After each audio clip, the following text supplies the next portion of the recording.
It's always funny whenever I or like scroll over one of those like porn games on Steam, and it just says one friend owns this game, and it's always the same guy. Is it me? No, it's Jacob. Oh, I don't like this one. I saw a fucking ad or something. I don't even know what it was. I think it was somebody talking about it on TikTok, where it was like a fucking Steam porn game where you go like back in time to fuck Stalin. Nice. Except it's like there's 22 endings, and then like all the reviews are like, yeah, this isn't really porn.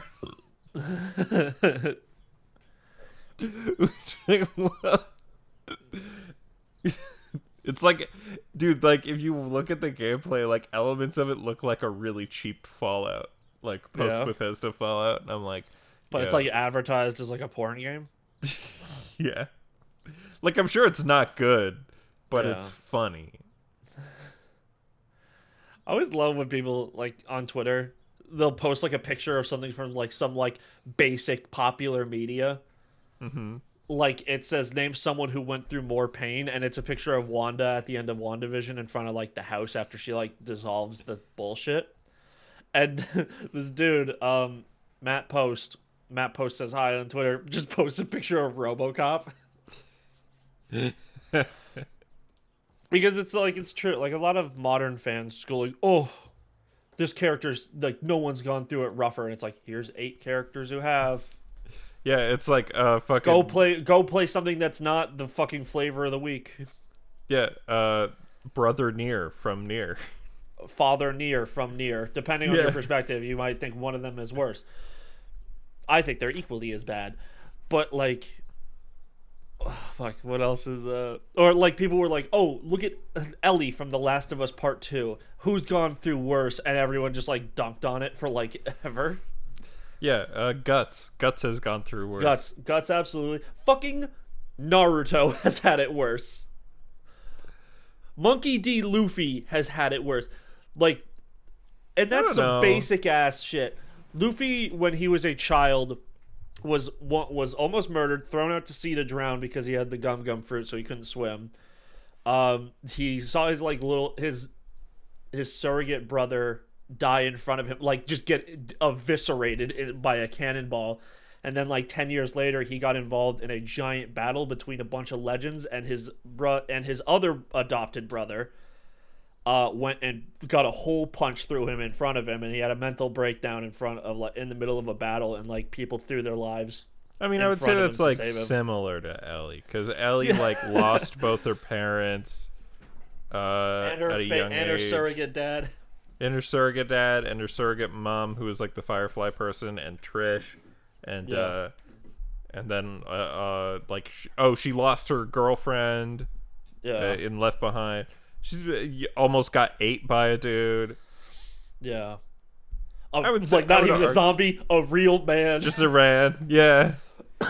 Like I would say like Ellie's probably had it worse than Luffy. Yeah, actually, I'll give you that one. I'm not Naruto though, because like Luffy's regular life isn't sad. Oh yeah, Luffy's one of those characters where it's like, hey, my everything is like awful for me, and my personal life is awful for me, so I'm gonna go make some friends. Yeah, like Ellie. Even when Ellie is like safe, everybody's homophobic to her. Yeah, but fucking Naruto though is just nobody's homophobic to Naruto. Yeah, because there's no gays in Naruto, unfortunately. There's like 3 characters that are just like, as adult men, don't have like a wife, and you've never seen them with another woman, and it's like these guys could be just fucking gay. But it's like, you know, Japan's like, no. Which is weird because like 2 of the Naruto's got that fucking swing with the sad music. And it's also like, hey, how do you feel about seeing a child getting beaten in the streets? I'm fine with that personally. Well, then you might enjoy Naruto. Oh, if the child's Naruto, I'm down. Believe it. Last night, Anthony sent me like this image of it's some fan art of like Jesse and Cloud from FF7 Remake, where she's just like, so you're coming by my place tonight, right? He's like, if you pay me enough. And then it's her, like, with the thirstiest look on her face, like, flipping through hundreds. And Anthony was like, we need more femme simps in this world. And I just posted a picture of, like, Hinata from Naruto. And I'm like, this is the ultimate femme simp. Yeah. Because she was with it when Naruto was worst boy. Like, the whole... he was like, yeah, you know what? I'm gonna go fuck that little blonde gremlin who won't shut the fuck up and has, like, a vocal tick that pisses people off. And has no English translation, so they had to make him say, believe it all the time.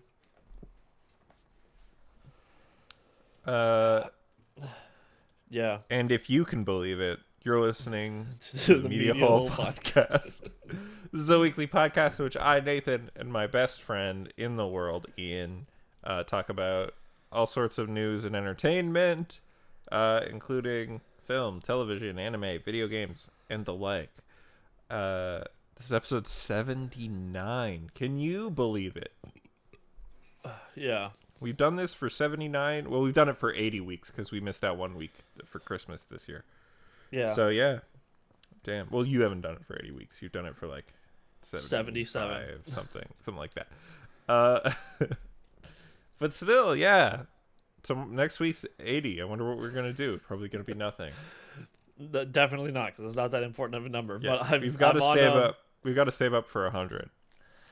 I'm on Twitter right now. Yeah. And I guess it's Charlie D'Amelio's birthday today. Who? And exactly. It's like, that's a person who I've heard being talked about more than I know. She's like the one of the, I don't want to say these words because, everyone's going to be like, whoa. But she is a basic white girl. Mm-hmm. Or I think she's Italian, actually. I don't know. That last name's... it's not white. Little... Come on. No, but I've seen Italian. Her dad. I've seen her dad. I know.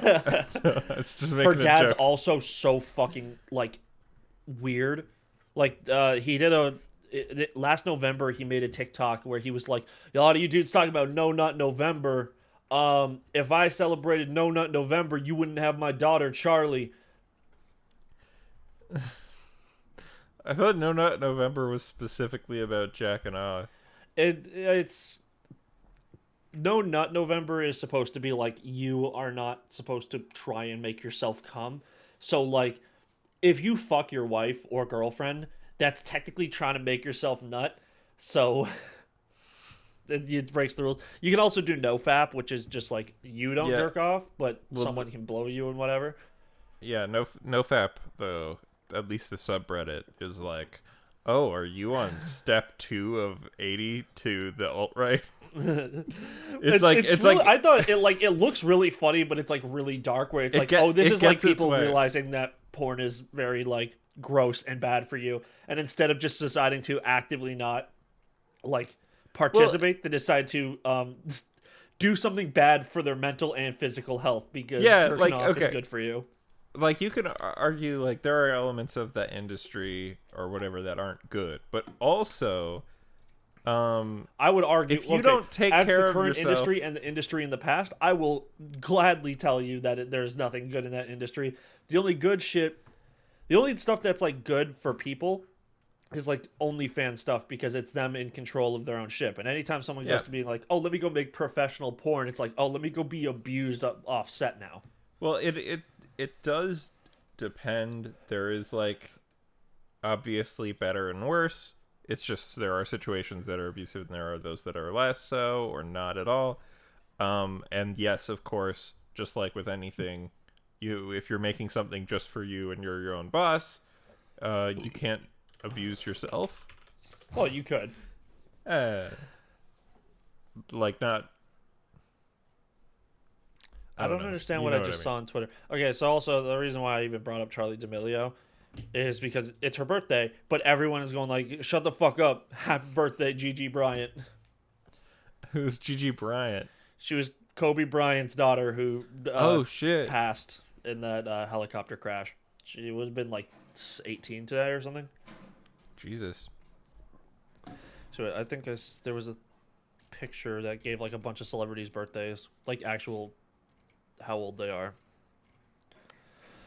Whatever. But I saw mean, this fucking tweet where it's like happy. She's like turned 17. She's like, oh, 1 year closing to dating Lil Huddy legally. Lil Huddy is 18. Yeah, depending on Like, where you live, like which is but most places that would fall under Romeo and Juliet laws.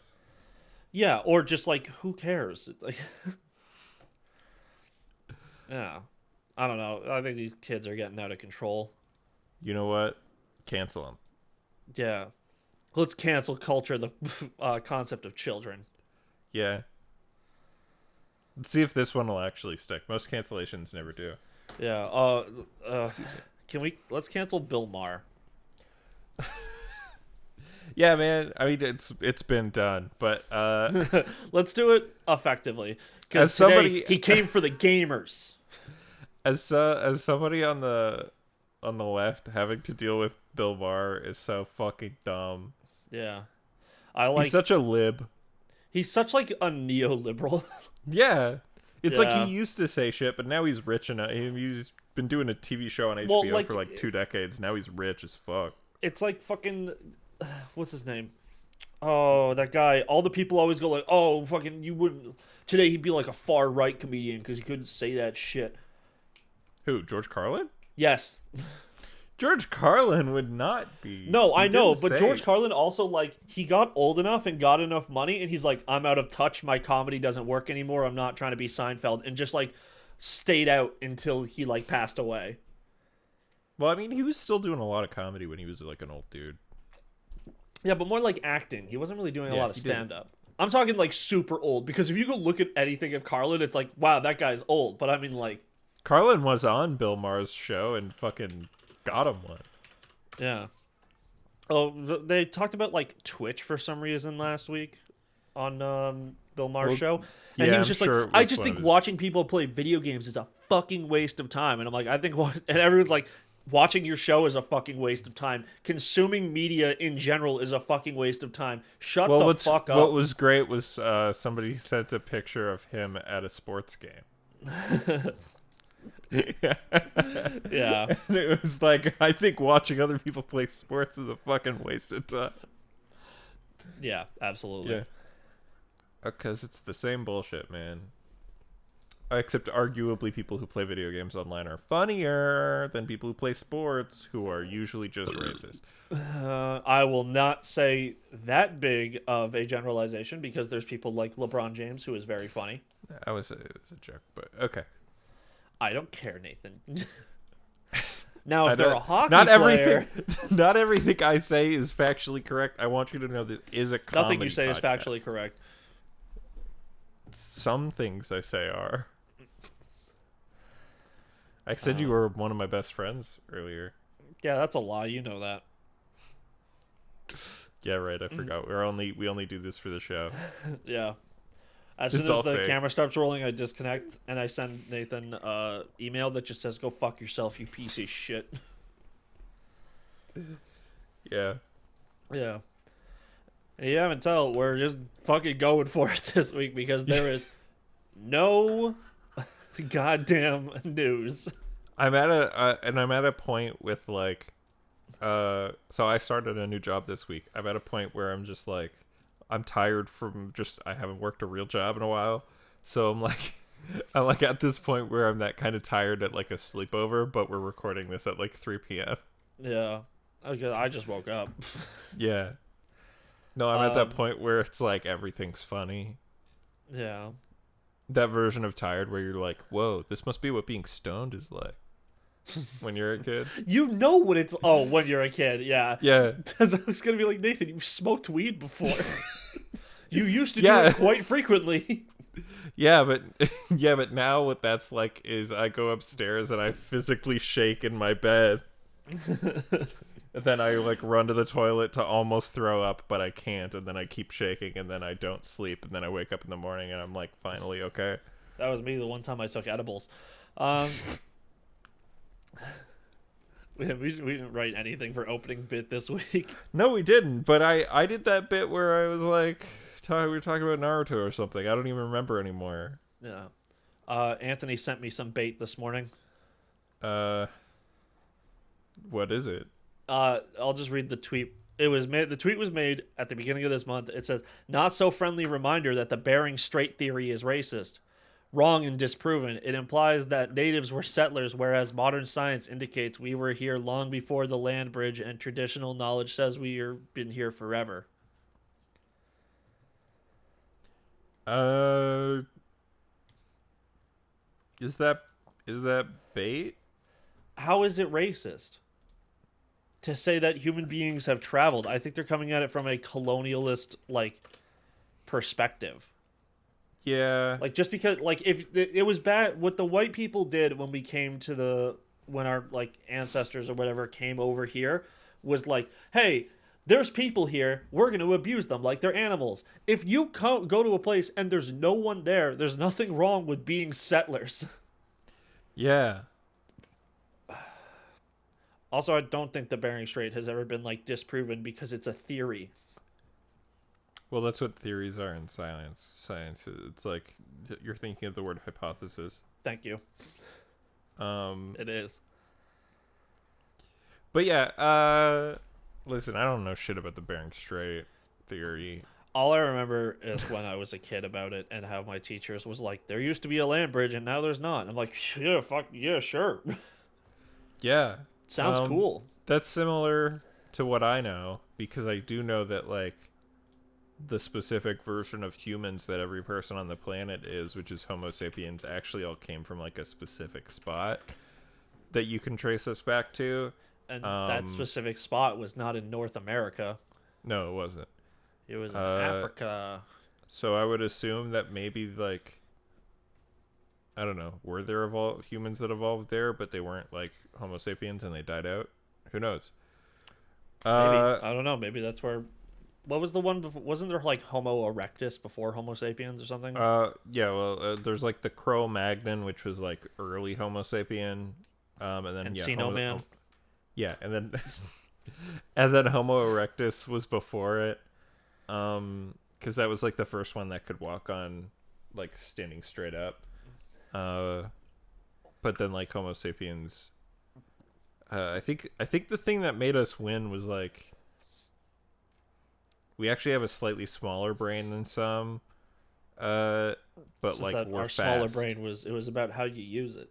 Yeah, but we're faster or something like that. Well, yeah, it isn't no. I think oh no, humans are the only the thing about humans that makes us fucking beasts is that we have stamina and sweat.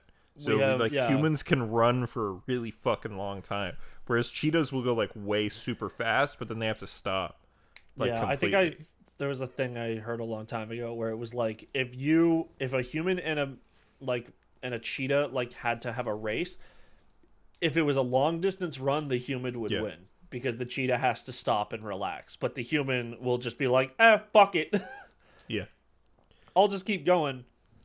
But it depends. If that human's me, the cheetah would take off and I'd just stand there and I'd be fuck this.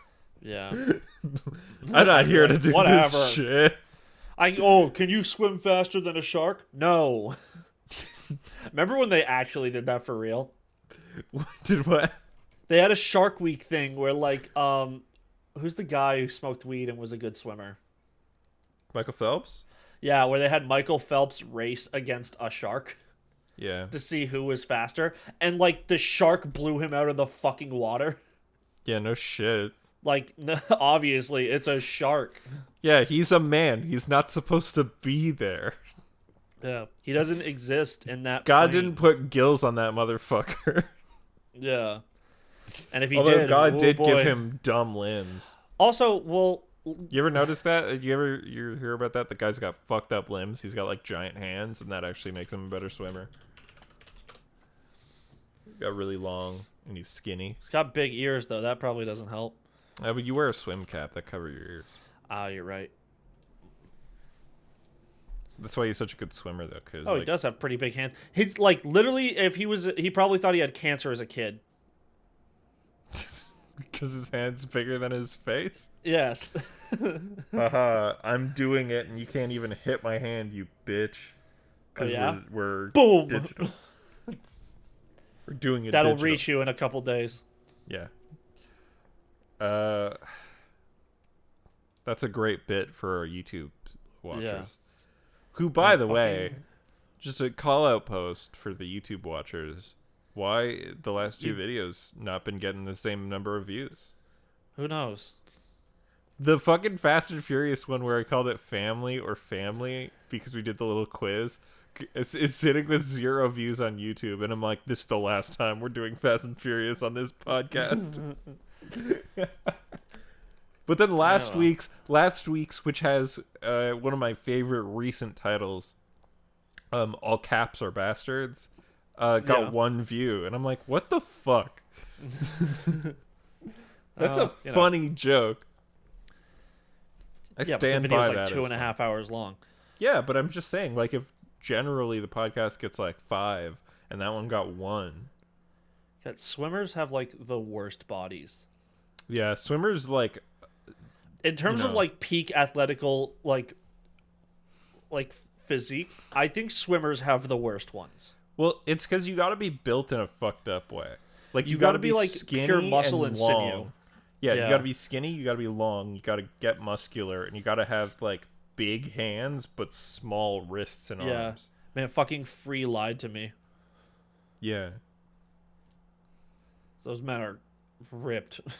Yeah, so like swimmers, God's mistake.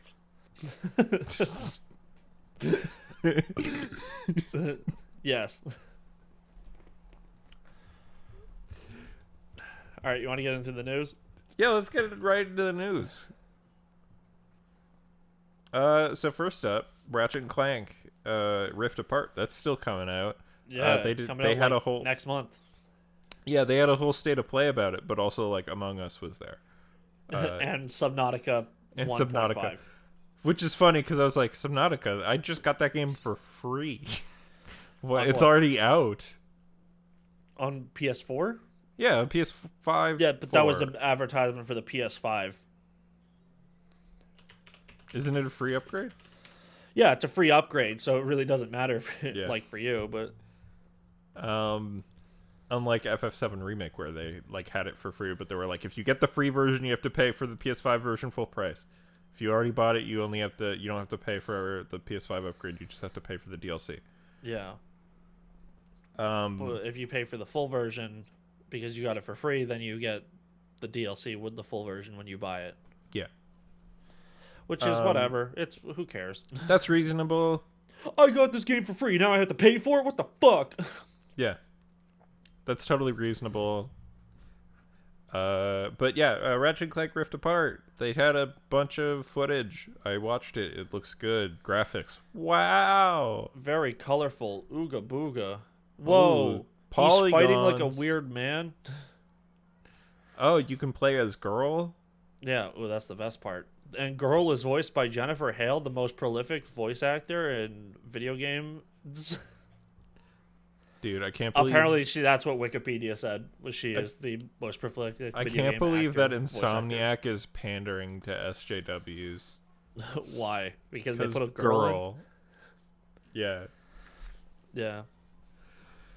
Jennifer Hale, super cool. I'm just, like, ignoring what you said.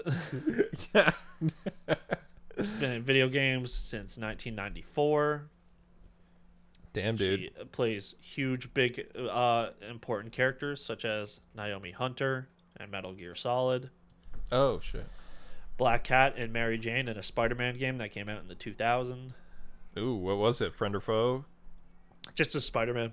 Oh, then it was probably the Spider-Man one. Yeah. She was, when they gave Samus a voice for 5 seconds, she was Samus Aran in Metroid Prime. That's cool. Where else? She had like more important roles in like modern years. She's Femme Shep and that bullshit. She actually does have like a ton of credits. Yeah, she's like extremely prolific. Yes. In video games.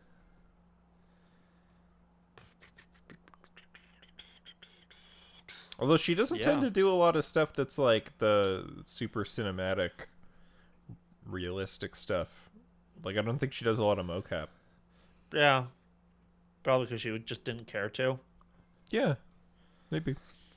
Yeah. Who wants to do that shit? I mean, I think it would be pretty fun. But She voiced Ash in Overwatch, the last cool character to come out in Overwatch. what about the hamster? Ash came out after the hamster. I just farted. What about all the great characters that are going to show up in Overwatch 2 coming 2025? Technically, my statement is still correct because that hasn't happened yet. But Ian, aren't you excited for Overwatch 2? It's going to be not a real sequel. It's going to just be an upgrade to the game. And it's going to come out 4 years after people don't give a shit about Overwatch. Yeah. But also, it's people. What a bad choice.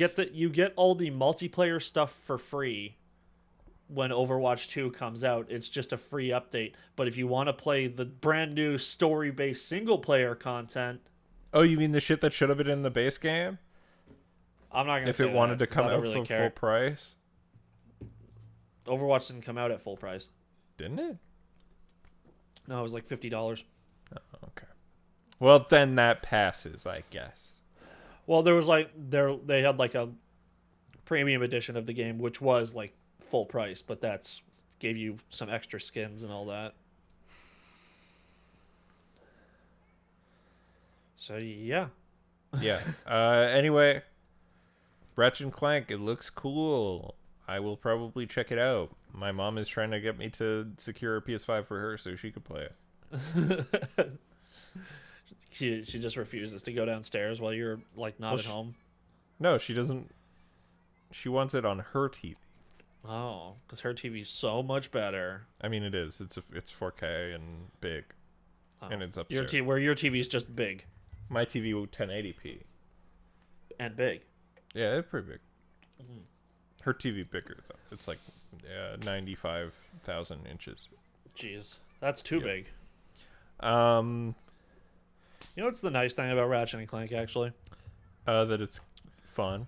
Yes, but like it's even like the design of like the world is very fun. Like when you hit things with the wrench, they all like go like oh oh like art style and animations. Yeah, they haven't like fucked up their style guide or anything. It's just like this is what it looks like. Do you know what's fucked up? If you'd have asked me of all the PlayStation mascot games that stuck around, which one it would be, I wouldn't have said Ratchet.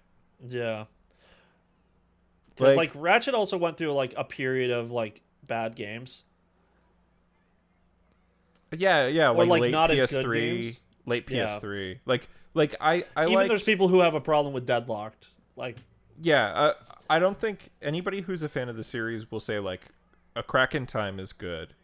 Arguably the last good one. But I also like Tools for Destruction. I know that's kind of but yeah, I liked the first floor. I liked Tools for Destruction. I liked Crack in Time. But yeah, I didn't really play the remake 2016. I did. The remake is just a like fun gameplay, but took away so much of like the personality, the grit. Yeah, like Ratchet is just like standard good boy in the remake. But like originally Ratchet's like a piece of shit asshole. Like him and Clank are like at each other's throats, but in the remake it's just like Clank shows up and he's like, "Hello, weird furry creature. I am your call to action." And Ratchet's like, "Well, I'm ready to receive." But like in the original it's like, "Hello, I need your help." And then Ratchet's like, "No, you're like a little talking robot and that's not a thing in this universe right now." And then he just goes, then Clank was like, "All right, fuck you, buddy. I'll do it by myself." Yeah. I like those games. But yeah, like All for One, Full Frontal Assault, Into the Nexus, like the late PS3 era ones are pretty poopy. Yeah. And like, but like, you know, I would say Ratchet and Clank is like a solid 7 and 8, like all the time. Yeah. Like, but like then we had like Jak, like the Jak franchise where like Jak 1 is like a 7, but Jak 2 and 3 were like 9s. Yeah. And then it dies. Like it's a franchise they just decided to stop. And even like Combat Racing was like a beloved game. Yeah, Combat Racing's great. And then it's like, cool, that franchise is dead, never to come back. Because now we're on Uncharted. And you know what? I like that. I shouldn't say like. I liked that part of Naughty Dog where it was like, oh, it's a new console generation? All right, we're doing new shit. Right? Yeah. Like, we did Crash, then we did Jack, and now we're on Uncharted, and then we did Last of Us 1 as well. And then, like, but PS4 era, they just continued Uncharted and Last of Us, and it seems like PS5, they're just going to continue Last of Us. Yeah, well, like, it's also, like, you can really see that games are taking longer to develop now because, like, Uncharted 1, 2, and 3 were all drastically different games with different settings, like, nothing, like, no holdovers. Yeah. And those games existed on the 8-year life cycle of the PS3. Yeah. But then, the 8-year life cycle of the PS4, we got Uncharted 4. Yep. The Last of Us 1. And then The Last of Us 2, which, if it waited a bit, it would have been like a PS5 launch title. Yeah, like, in the years of the PS4, yeah, we only got 2 new games from them. Plus Lost Legacy, I guess. I think that was a separate dev team. That was still Naughty Dog. It was a separate team within Naughty Dog. Oh, okay. Yeah, because Lost Legacy was supposed to be DLC, but it got too big. Okay, so technically we had we got 2.5 games, actually 3.5 games. Well, Last of Us was PS3. You're right. They had fucking 4 games. 4 games on the PS3. Yeah. And then we're not giving them The Last of Us Remastered because that doesn't count. That's not a new game. Also, I don't know if it was them that did the remaster. I believe it was them because, as you can see with the Last of Us remake that they keep talking about, that they took it away from the support team and just brought it back to Naughty Dog. I think they have a control issue. Yeah, but the Uncharted remasters were Bluepoint. So that's why I was like, maybe. Okay. Maybe it wasn't Naughty Dog dead now, right? No, Bluepoint's alive. They just did Demon's Souls. Oh, okay. I thought they and Shadow of the Colossus. Toys for Bob is dead. Toys for Bob is dead. They worked on Crash 4. That's a news story we did not put in, actually. Yeah. So Toys for Bob has laid off like a bunch of their staff. It wasn't just layoffs, it was also people leaving as well, like higher ups that were like, I'm not going to deal with this because Toys for Bob is now purely a support team for Call of Duty Warzone. Yep, Activision has announced that basically every dev team that they have working for them right now is working on Call of Duty. Yep, which sucks. Like, literally dumb. It's like you're working on fucking Call of Duty or you're now a part of Blizzard. Yeah, it's fucking dumb. Like, yeah, it's such bullshit because it's like you saw success with the Crash remasters, you saw success with the Spyro remaster. Fucking Crash 4 did well. Oh, sorry. Yeah. I hit the mic. Did great. Crash 4 did well. And it was the Dark Souls of platformers. Yeah, and on top of that, the fucking Tony Hawk Pro Skater remaster did well. Like, it sold better than any other fucking Tony Hawk game. In, like, the last 20 years. Ever. Since, like, Tony Hawk's Underground. No, actually, total. Yeah, I guess, because bigger install base now, so. Yeah, more people are playing video games now than ever. So, like, it's so fucked up to be like, all right, let's continue on the Call of Duty train, which is, like, Call of Duty still makes money. It doesn't make money like it did in 2010. Yeah. Or 2012 or whatever, when Call of Duty was, like, at its apex. Like, there's too much competition to COD, and, like, if Activision doesn't divest themselves from Call of Duty, then, like, they're gonna see, I don't know, like, they're gonna have to fucking lay off everybody. Like 10 years ago when, like, microtransactions were becoming a thing and everyone was like, oh, EA, worst company in America. Yep. I think we should all band together and when that vote comes around, put it as Activision because they are just fucking everyone up. Honestly, EA's been doing a little bit better. EA's been doing much better at this point.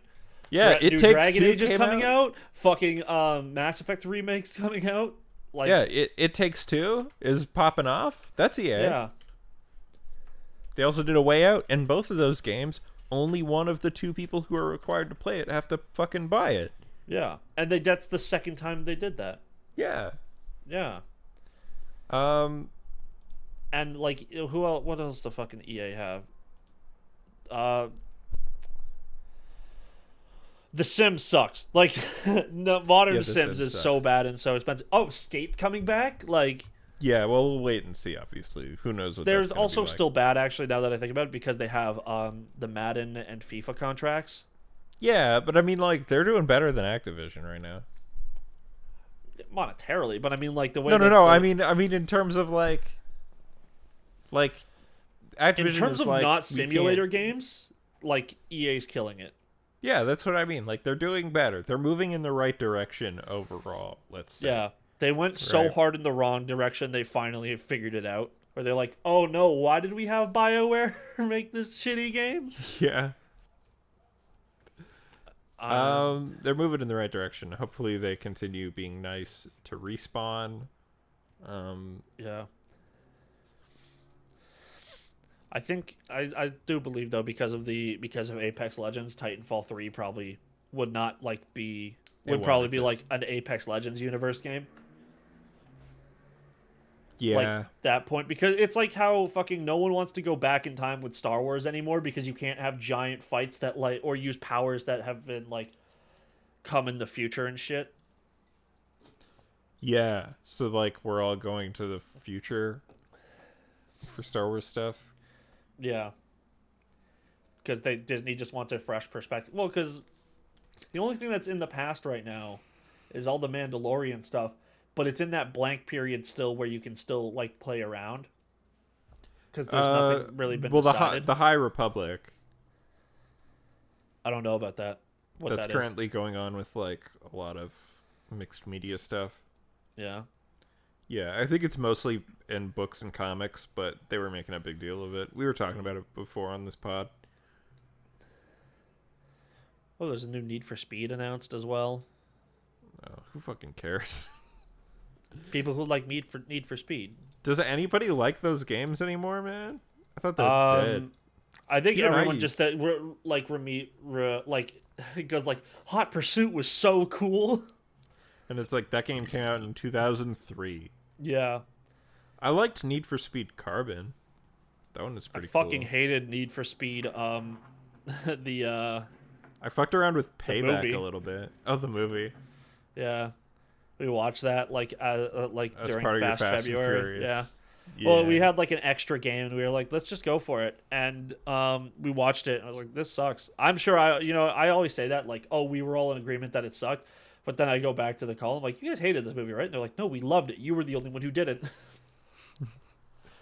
You guys should have watched Cannonball Run. There's tons of movies we should have watched, but we were already pretty packed, and we only watched them on Saturdays. So Yeah. or no, Friday nights, because it was Fast Fridays and Fast February.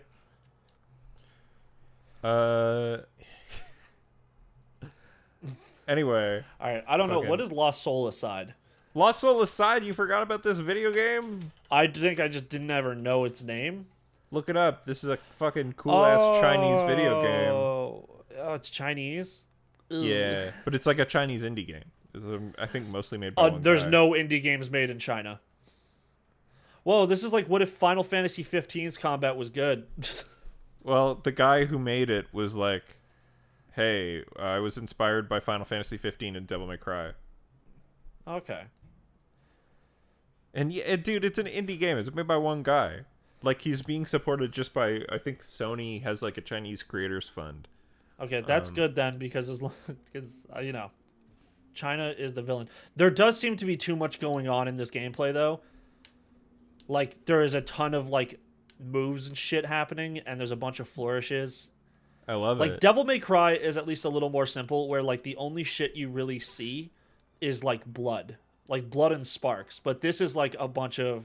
A million particles. a million particle effects. Like, it's very quick. It's very speedy. Like, yeah, it looks really cool. I'm sure I have the sound offs because I have audio problems like in my brain when I have to do too many things like talk and listen to something. Yeah. So like this just seems maybe there's audio cues that you can hear, but without like audio to tell me like, oh, you need to parry soon or you need to dodge, this game looks almost unplayable. I don't know. It looks really cool, but it maybe looks this just is like a really little cool bit cutscene. into the game, and by this point you've learned. Oh yeah, like fucking Devil May Cry. Like go watch Yeah. like a top tier fight against what's his face, Virgil. on like DMD, and you're like, what the fuck? It's a million things going on. Yeah. I've been seeing a lot of cool. like gameplay recently of like Virgil stuff. And God, I just want to play that game. I wish there was just a. I know it technically exists within the Bloody Palace, but I wish there was just a boss rush mode. Yeah, other than Bloody Palace, that's basically it. Yeah, like or just like put something adjacent to Bloody Palace. Like you can enter in. It's like, would you like to fight like all these enemies, or would you just like to fight like all the bosses, but at this difficulty? I'd just go through and fight all the bosses on Son of Sparta. Yeah, because that's like the last fun difficulty in that game. Yeah, this does kind of look nice. It looks like really a very great. pretty world. It's just way like, I don't think it's one guy. It was at least when it started. I think it's maybe gotten bigger. Yeah, probably when there was like an initial tech demo. Yeah. And there's a lot of things he's doing. Like it's a lot of this looks like QuickTime events, like his actual like going through the world. Yeah.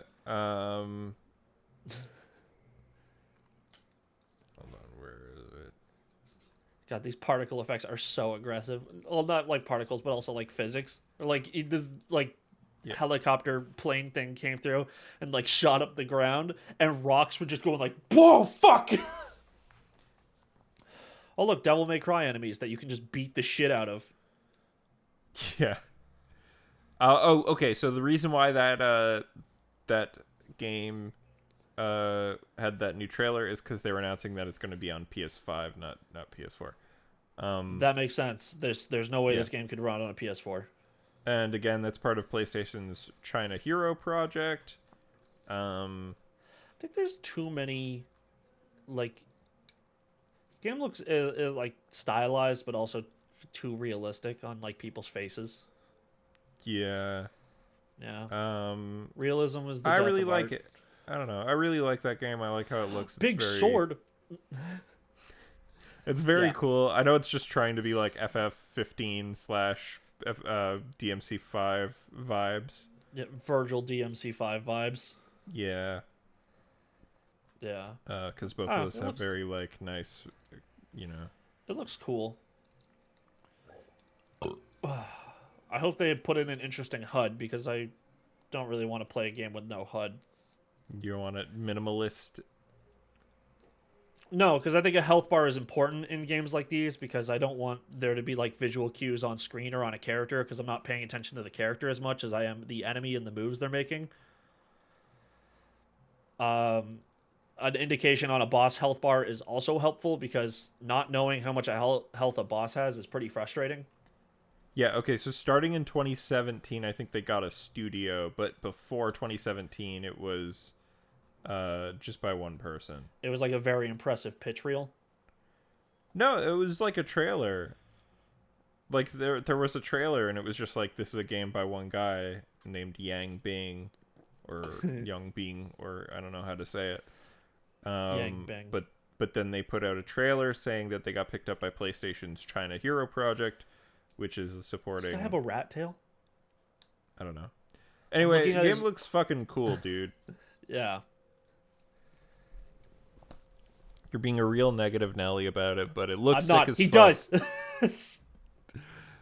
He has like the fucking like short on the top. He has an anime mullet. Nice. Short hair on the top, but then like back here, like around here, he's got like a long like bit of hair. Oh, like that guy from Final Fantasy VIII. Sure. Somebody in the chat will like that. Yeah. All right. Game looks cool. Looks super cool. I've been waiting on updates for this one. This one's one I've been. I'd like to see like a story, like cinematic trailer to see. What's, I think like, they really have going it. on I there. think they probably already have it. The game was announced fucking 5 years ago. Yeah, but if 5 years ago it was being worked on one guy, and then who knows? But when I he mean, got like the full it's studio. there's been trailers coming out every year or two since then. Oops. Oh yeah, actually there. Yeah, Bing Yang uploaded the trailer himself 4 years ago. It says, an indie game I created using Unreal Engine 4. Yeah. Yeah. Looks hype as fuck, dude. So wow, this guy really was just working on this by himself. Yeah, dude, that first trailer like looks so good for one person, especially. Like, yeah. But moving on, Bo Burnham announced he has a new special called Inside, coming to Netflix soon, made during COVID without a crew or audience. Get hype. Bo Do you think Burnham, it's actually made without a crew or an audience? Like he fully like set up cameras and just kind of like let them go and then edited it by himself later? Because I know he's think like that's what happened. YouTube. I think that's what he did. Have you ever seen Conan's like COVID shit? Like how No, he does this show now? He does it in like in a smaller theater, but it's empty and it's him just like at the desk by himself, and Andy is in the crowd, but like all the way at the back, like not towards the front, like he's in the middle of the crowd. That's so funny. And like Conan like still tells his jokes and he still pauses, but you'll see instead you hear like Andy from way at the back go like, "Ha! Good one." That's fucking funny, dude. And then he still had like he's been getting guests now, but they like sit like still far apart, despite the fact that they're all probably vaccinated because Hollywood elite shit. And also because my friends who live in the fucking middle of nowhere, Ohio, that's weird to them. They live near Columbus, or no, near Cleveland. Well, listen, all of Ohio is the middle of nowhere, and we can all agree on that. And, it's kind of true because when I was there visiting, like the first time, I was like surprised because I went there to see them the first time and also to go see a pup show, which was in like downtown Cleveland. Well, not downtown Cleveland, but like a hipstery area. Okay. And I went and I stayed there, and like we drove there from Stevie's house, and it was like the distance of driving from one of our houses to Toronto, except it's like if we all lived in, I don't know, Milton, where there was like fields and shit, like untouched land everywhere and just houses like sparsed around, where like we live in this massive suburb and there's like a huge highway we hop on that takes us right there. Yeah, dude. Yeah. We're definitely more suburban. Yeah. Like rural suburbs down there. Anyways, that's just we're part of that Ohio. classic urban sprawl vibes. Yeah. Everything's too expensive and we're all getting priced out of the area. Yep. Yeah, actually I don't think I ever watched Bo Burnham's last special. You didn't watch Make Happy?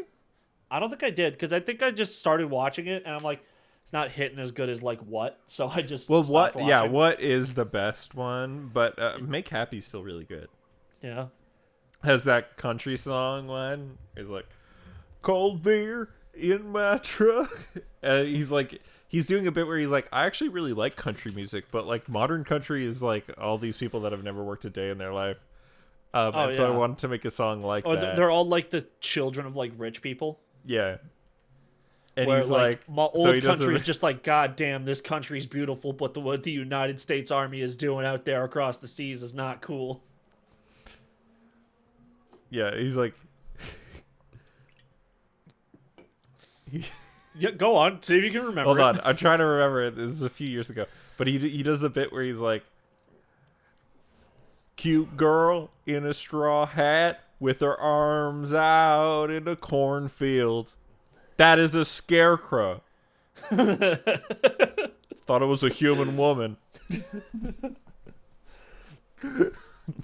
All right, This is a good bit. I love Bo Burnham. He's done a lot of great stuff. Shout out to him being in a movie that won for Best Original Screenplay at the Oscars. Oh yeah, the Oscars were last weekend. I'm glad. Who cares about them though? I don't know. Nomadland did well. I liked Nomadland. Yeah, no, it's cool that like a lot more things were actually winning. That wasn't just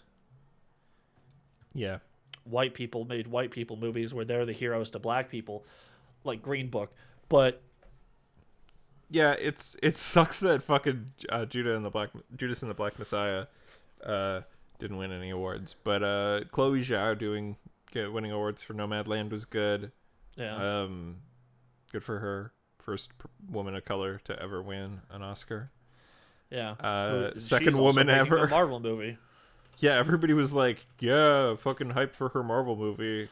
I think I was trying to bring this up to my friends the other day, but did you, and this was technically could have been news, because, small week. Yeah, that interview with Kevin Feige where he was like, I can't believe She just did this in camera. Yeah, we could shoot on location. We didn't have to use fucking like CG and special effects. Wow, it's like, man, Kevin Feige really forgot that you could shoot in the real world. Yeah. I think he just hasn't worked with enough talented directors who actually fought against him on that shit. Yeah. I hope that movie is good, The Eternals. That's the one that has Kumail and Jessica Alba in it. I just want to see ripped Kumail. Yep. Did you see that TikTok where the guy was like, it was about a dude from time travel, like he was a time traveler, but he kept like saying shit where he's like, "Hey bro, I'm going on vacation. Can you make sure you charge my plants? I need water." Yeah, I saw that. And then at the end, he's on the phone with like his friend from the future. He's like, "Yeah, I'm at that time where like Kumail's ripped now, but he hasn't started to shrink." And then at the end, he like edited like a picture of ripped Kumail, except they just crushed him down. Yeah, dude, I saw that one. That was so fucking funny. That's a great one. When's this supposed to come out, actually? The Eternal is supposed to come out in like September, this year, right? baby. Yeah. Yeah. But don't worry, maybe it'll be the first. It's November. Yeah. Don't worry though, we still got Black Widow and Shang-Chi and Fast Loki, and the Furious, which is not really F9, I still want it. and the Suicide Squad. Yeah. Goddamn. But yeah, let's move forwards. What do we got here? Oh yeah, Jeff Lemire's comic Sweet Tooth is getting a Netflix adaptation. It's coming out June 4th, and there was a trailer. The trailer vibes are much more quirky and seemingly more all ages than the comic was. But Jeff Lemire's been posting all about how much he's excited for the show. So hopefully that means it's good. Yeah. Hopefully it doesn't mean that they just butchered his vision. Yeah, and also he's a great Canadian comics writer. And the show is being executive produced by the Downeys. Robert Downey Jr. Yeah, and his wife. Yeah. Which is cool. Yep. I don't know what's up with Robert Downey Jr. recently, though. Like, why? He keeps showing up on, like, Joe Rogan shit. Ugh. Yeah. Was he there when Joe Rogan was like, young people shouldn't get vaccinated? I don't think he was there for that, but fuck Joe Rogan once again. Yeah. If we've said it before, we'll say it again. Fuck Joe Rogan. Yeah. But Will Forte is like the only person whose name I recognize here. Yeah. But I hope the show's good. Well, okay, this guy's British. I've heard good things about the comics. And I want this to be good, especially because Jeff Lemire's written some stuff I really like.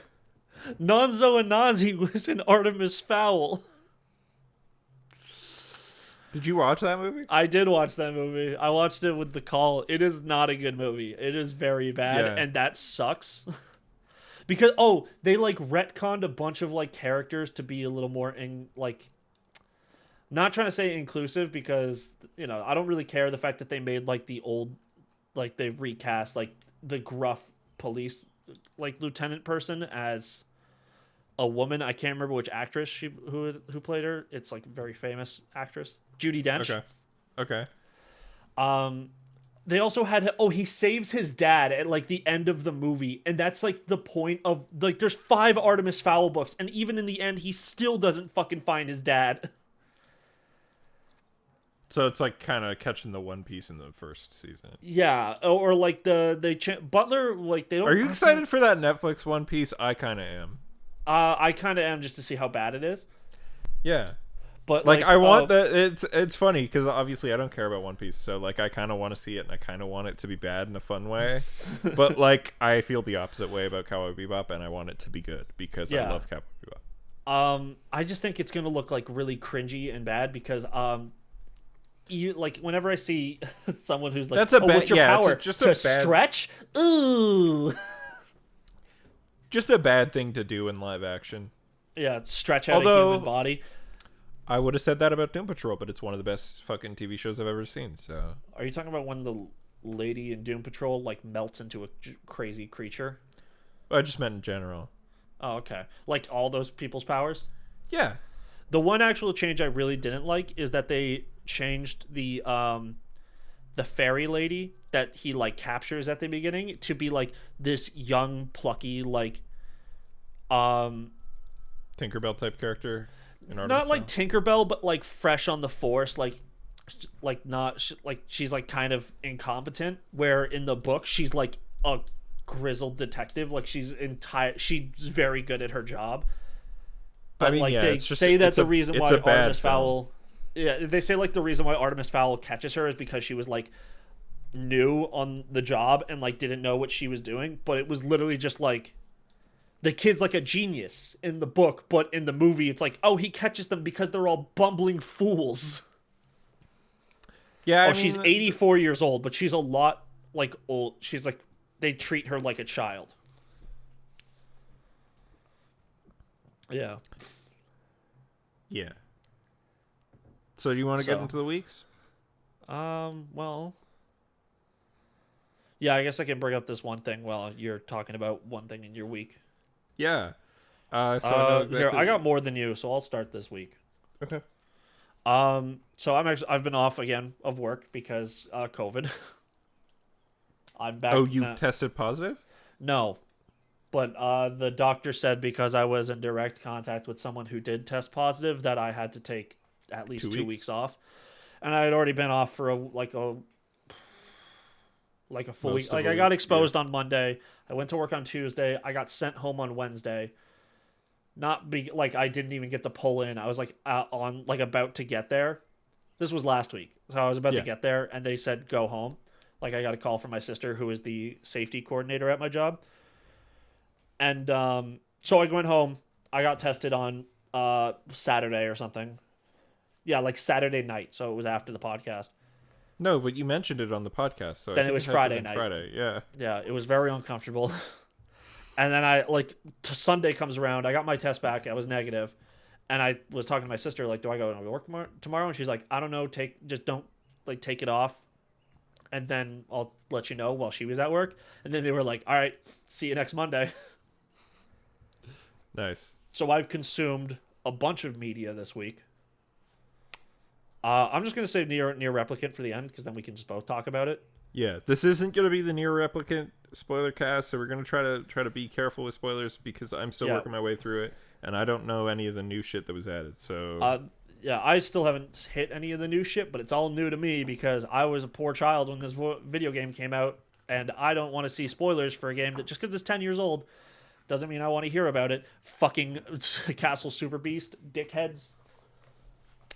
Well, one of the things was like one of the fights that's in the trailer was what the spoilers that they said.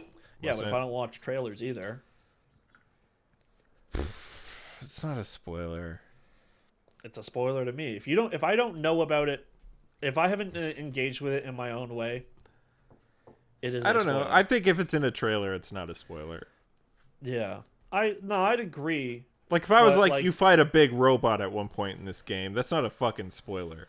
Yeah, it's definitely not. Especially since if you're playing this game, you've probably played Automata. Yeah. All right. So, anyways, I watched a movie, and it was called Nobody. Oh, it stars that. Bob Okay. Before you say anything, this is a movie that that has one of my favorite Letterboxd reviews that I just know off my head. So I'm sorry if I don't. Was it a negative review or was it a positive one? It wasn't clear, but okay. And the review was, halfway through this movie, my dad turned to me and said, "This is my Black Panther."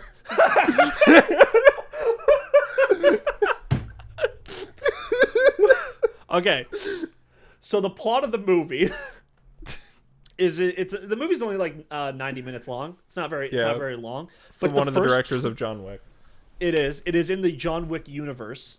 Oh, I didn't know that. Yeah, it doesn't connect as much. Like it doesn't have the coins or it doesn't have the Continental. But Bob Odenkirk is this like accountant for a factory, and the factory treats him like shit. Like he's like very depressed. Like this is the saddest. Like I think this is why that dad said that, is because the first 20 minutes of this movie is like him and his wife are on bad terms. His teenage son fucking hates him. Like he's just like, yeah, my dad's a fucking loser and doesn't do anything. His daughter loves him. That's the nicest part of the, like, she is like the emotional, like, grown up one. She's like 6, but there's a part where so it's a bunch of shots of him just like going through the weeks, like everything is like fucking Groundhog Day almost, where it's like he takes the bus to work because he doesn't have a car, but his wife does. He does like pull-ups in front of he goes for a jog every morning. He does pull-ups while waiting for the bus, staring at a picture of his wife's face because she's like a very popular real estate agent. Like it's just literally nothing but his life. He is so emasculated. He goes to work and the plant owner is his father-in-law, played by Michael Ironside. One of the guys, like the floor manager, is his brother-in-law. Not played by anyone famous, but like does a very good job at being like the movie doesn't take place. It might take place in New Jersey actually, but he's very good at being like a New Jersey meathead. Yeah. Like he's got like this slick back hair. He's wearing like a short sleeve button up, but the sleeves are still rolled up, like all the way to the shoulders and shit. So, like, it goes to, like, 20 minutes of this movie is just, like, showing, like, this is fucked. Like, this guy's life is so bad. And then their house gets broken into in the middle of the night. And he goes down and he just tries to, like, the logical thing to do is like, if your house is being broken into and a gun is pointed in your face, just give them whatever they want. Yeah. That's it. And his son tries to tackles one of the robbers. Mm-hmm. And the woman with the gun like turns around and like starts pointing at him, and he already has figured it out that at this point they don't tell you, but the gun is not loaded. Mm-hmm. So he's like just kind of being like, just get out of here, take whatever you want, and then they like his son gets like punched in the face, and then his son really fucking hates his dad for the rest of the film.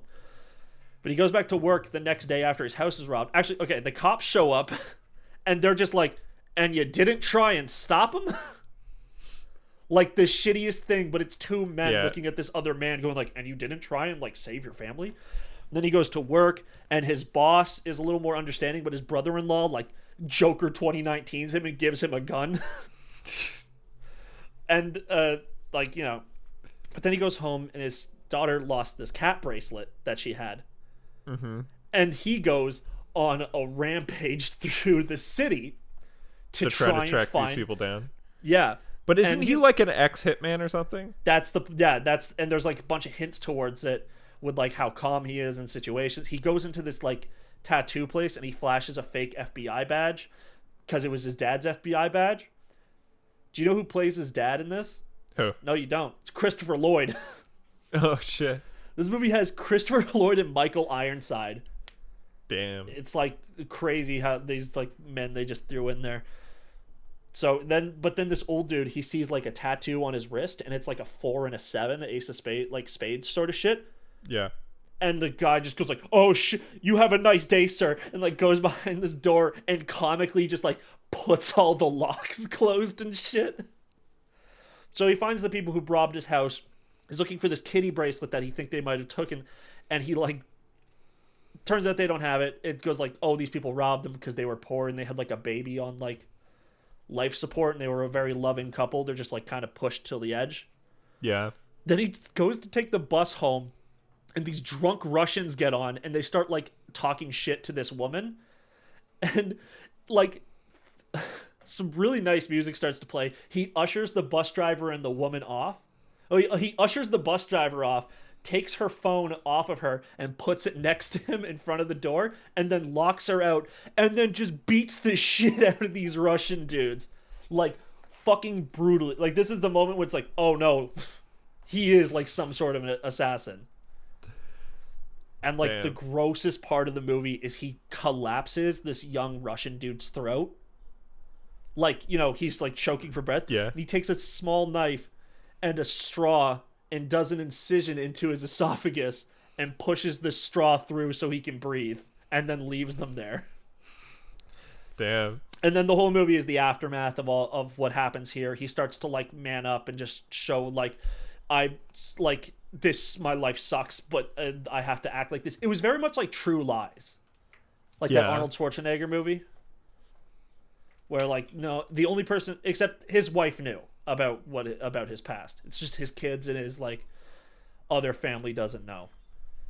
So yeah, this is a very cool movie. Like it's very fun. The action's pretty good. It's not as good as John Wick, but like it's still entertaining enough. Also, his brother is the RZA. That's sick. He has a half brother who is just the RZA from Wu-Tang Clan. That's rad. Who doesn't like the RZA? But I honestly, the movie was probably solid 7.5, 8 out of 10. Enjoyable watch, but I don't really have a reason to watch it again unless I'm like very bored one day. It's dadcore. It is very dadcore. Like how it's just like, yeah, this is what happens when you push a father to the edge. And do you ever see John Wick 1? I've never seen any of the John's Wick. Oh, okay. Well, there's a fight in the house where he like locks his kids in the basement. Mm-hmm. Like he locks his wife and kids. He just like ushers them into the basement and he like shuts all the lights off and he goes through and just like murders an entire hitman squad. Yeah. Like inside of his house, and then has the kids leave, stacks them all the bodies up in the basement, and then he puts on that record where it's like I Did It My Way, that song. Oh, Frank Sinatra. Yeah, but then the record has like a flint and steel thing on it, so it ignites and burns down the entire house with like these corpses in it. Jesus. It's a very like bloody, dark movie, but was very fun to watch. Nice. Yeah. Cool. All right. Well, I'll talk about the thing that you wanted to say something about. Returnal I got on Friday, and I've not played that much of it. And it's really good. It's really cool game. I've heard that it's really good. The only negative is the thing that I wanted to bring up. Because this is a roguelike, right? It's like a roguelike, kind of like Hades, where like as you go through runs, you get more story progression. There's a lot of like permanent stuff. There's more permanent stuff than you'd think. Hades has a lot of that as well. Yeah. But these games were definitely being developed side by side. Like I'm not trying to say like Returnal is just stealing ideas from Supergiant. No, yeah. Like Supergiant made Hades, right? Yeah, Supergiant made Hades. Yeah. Especially because like this game is so little like Hades in other ways, so that like even if they took some inspiration from like how Hades tells its story, it's such a different game. It's like Hades, how like Isaac is like Hades. They just both have procedurally generated rooms. Yeah, this game, so Returnal is by Housemarque, who very famously does like shmups.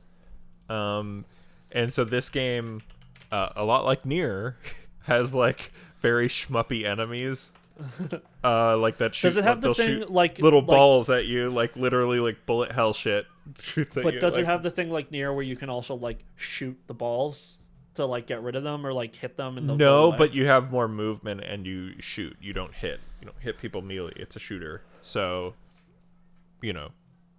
So you actually just have to fully avoid them. Yeah, but there's like there's a dodge button. There's like a dash that you can do in the air or on the ground, and there's a jump, and I'm sure there's more that I'm waiting to unlock. Yeah, you can only hold one gun at a time. There's no ammo though, but like there's like overheating, and if you overheat your gun, you can do a Gears of War-esque active reload. Otherwise, you have to wait. Yeah. Yeah, it's a really cool game. I think you'd be into it. I probably would. It's just the whole thing about that, like, runs are regularly, like, over 2 hours long. I've never experienced that, but that's probably because I'm bad at the game. Yeah, like, the completed runs. Like, when you win the whole thing. So, what I think, based on what I've seen, is that, like, when you complete certain objectives, they're done forever. Like, challenges? Yeah, like there's objectives. Like it's like a story-based game almost. Like you don't get to the end. You get to certain things. Okay. Oh, like kind of like how that's like how Isaac is. where your like first 10 runs of Isaac, you actually don't beat that game. Well, okay, like I don't beat these games in the first 100 runs because I'm just bad at roguelikes in general. But Okay. what I mean is like the way that the game works is that it's more like you'll get an objective marker on the map that you want to make your way to. You know, you're trying to get to a certain thing, right? Yeah. Yeah, and like you can get permanent upgrades. So like the first one lets you access the fast travel things, so you can move across the map via fast travel, right? And I think there's going to be a grappling hook, just because of like things I've seen that I can't do. Yeah. So like, you know, I think what the game wants to do is guide you to certain things. It's really cool. Like every time you die, it resets with like a little cutscene of like replaying a lot of stuff over and over again. That's like super creepy. I like a lot of the imagery, and like when cutscene stuff happens, it's always like super cool to me. I found the house, but I couldn't get in. I was like, what the fuck? Like a regular ass house out here that we saw in the trailer. Yeah. So that's intriguing to me. But then I saw somebody who was like, yeah, I got to the second area, like the second level in like my second run. And I was like, okay, first of all, how? But but like second of all, like there's a second area, and like when you start, do you start at the start of that PS5 area? exclusive? Yeah, it's like a real I'm PS5-esque game. I'm never playing this game. Why? It's a third-person shooter. Dude, just fucking play it. Don't be a bitch. No. Because I'm just going to lose, like, all the time, because I'm not going to be able to aim. I'm going to have a rough time with it. If there's a good... Annoyed. You can turn up auto-aim. I don't want to do that. Why? Because auto-aim's for pansies. Alright. Well, you know, if your toxic masculinity stops you from playing a really cool game, I guess that's... You can let that happen. That's fine, I How guess. is saying something is for pansies is toxic masculinity? All I'm saying is it's for a special little flower.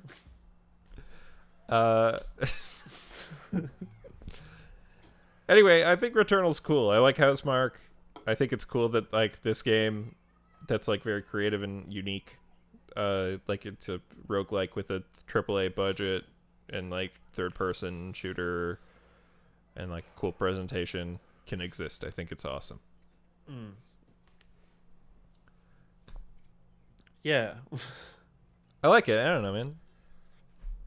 Well, I'm glad you like it. I'm The glad that haptic people feedback are and shit enjoying is it. so good, dude. You can feel it when it's like raining. Like How you can much? feel, huh? Like How slight. much can you feel it? You can Slight. feel it. Like it's like you can feel the rain hitting. They have a really cool feature with the way the adaptive triggers work, where it's like there's two sections to the trigger. So when you pull down halfway, you're shooting normally, but when you pull down all the way and shoot, that's like your secondary move. So like you do the or you can just shoot from the hip. Yeah. Which is also fine. It's a cool game. Weird. I don't like that mechanic. I have a really rough time always with like half movements on things.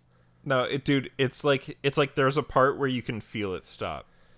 Well, yeah, I guess because of the more. So it's like pull in. Oh, there it is. Push further. And then pull harder. Yeah. Yeah, when in fucking Spider-Man, I always thought like, oh, am I breaking my PS5 controller because of that shit? Yeah. But yeah, man, Returnal's cool. That's cool. I feel like it's destined to be like 2 years from now, people will be like, this is a fucking underrated, forgotten gem of like the early PS5. As people always do with a thing that was actually incredibly popular. Well, I don't think it's incredibly popular. Like, it's not doing incredible. I bet you that it is going to be like kind of underrated and kind of forgotten for a while. It's getting like 89s. Okay. I think it's going to be a game, like a lot of people are going to be like, I don't care about this. And then people in the future are going to be like, yo, this thing's actually sick. Yeah, but that's not underrated. Well, underrated, whatever. Like, you know what I mean? You know what I mean? It's going to get fucking, I don't know. It's going to be like Infamous Second Son, where like that game came out and like, few years later, like, nobody gave a shit about it. Yeah. Except for me. And me. And you. But, like, you know what I mean? Where it's like, oh, that was, like, an early game on the system, and, like, people stopped talking about it, even though, like, it maybe deserved more attention. But, yeah. Anyway, moving forward. You want to talk about Lupin III? Yeah. You know what? I wrote in John Wick here, but honestly, I literally have nothing to say about that movie. Yeah. It's just like, Halle Berry shows up in that fucking movie. Yeah. As like his like. She has a bunch of dogs. She's the dog master. She has a bunch X. of dogs. Right, yeah. And her she puts bulletproof vests on her dogs. And that dude from Game of Thrones, like shoots one of her dogs in the movie, and the dog like plays dead. I'm like, oh no, they shot the dog. He didn't hit the bulletproof vest. And then like a scene later, the dog is up and like biting the shit out of people. It's like, he did hit the bulletproof vest. Yeah, I don't know. John Wick 3 was just kind of cool to watch, and was like, look at all the story stuff. There's a horse. Yeah, it's very early in the movie. What was the other? Oh, there's like a girl in the movie where she just like keeps coming, and like she doesn't look that intimidating to me, but she keeps going and like trying to intimidate people. Like she intimidates Lawrence Fishburne at one point, and he just laughs in her face.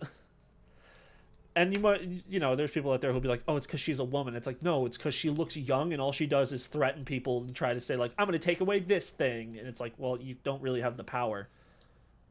Like in John Wick, Lawrence Fishburne is like king of the homeless people. Mm-hmm. And she's like, you will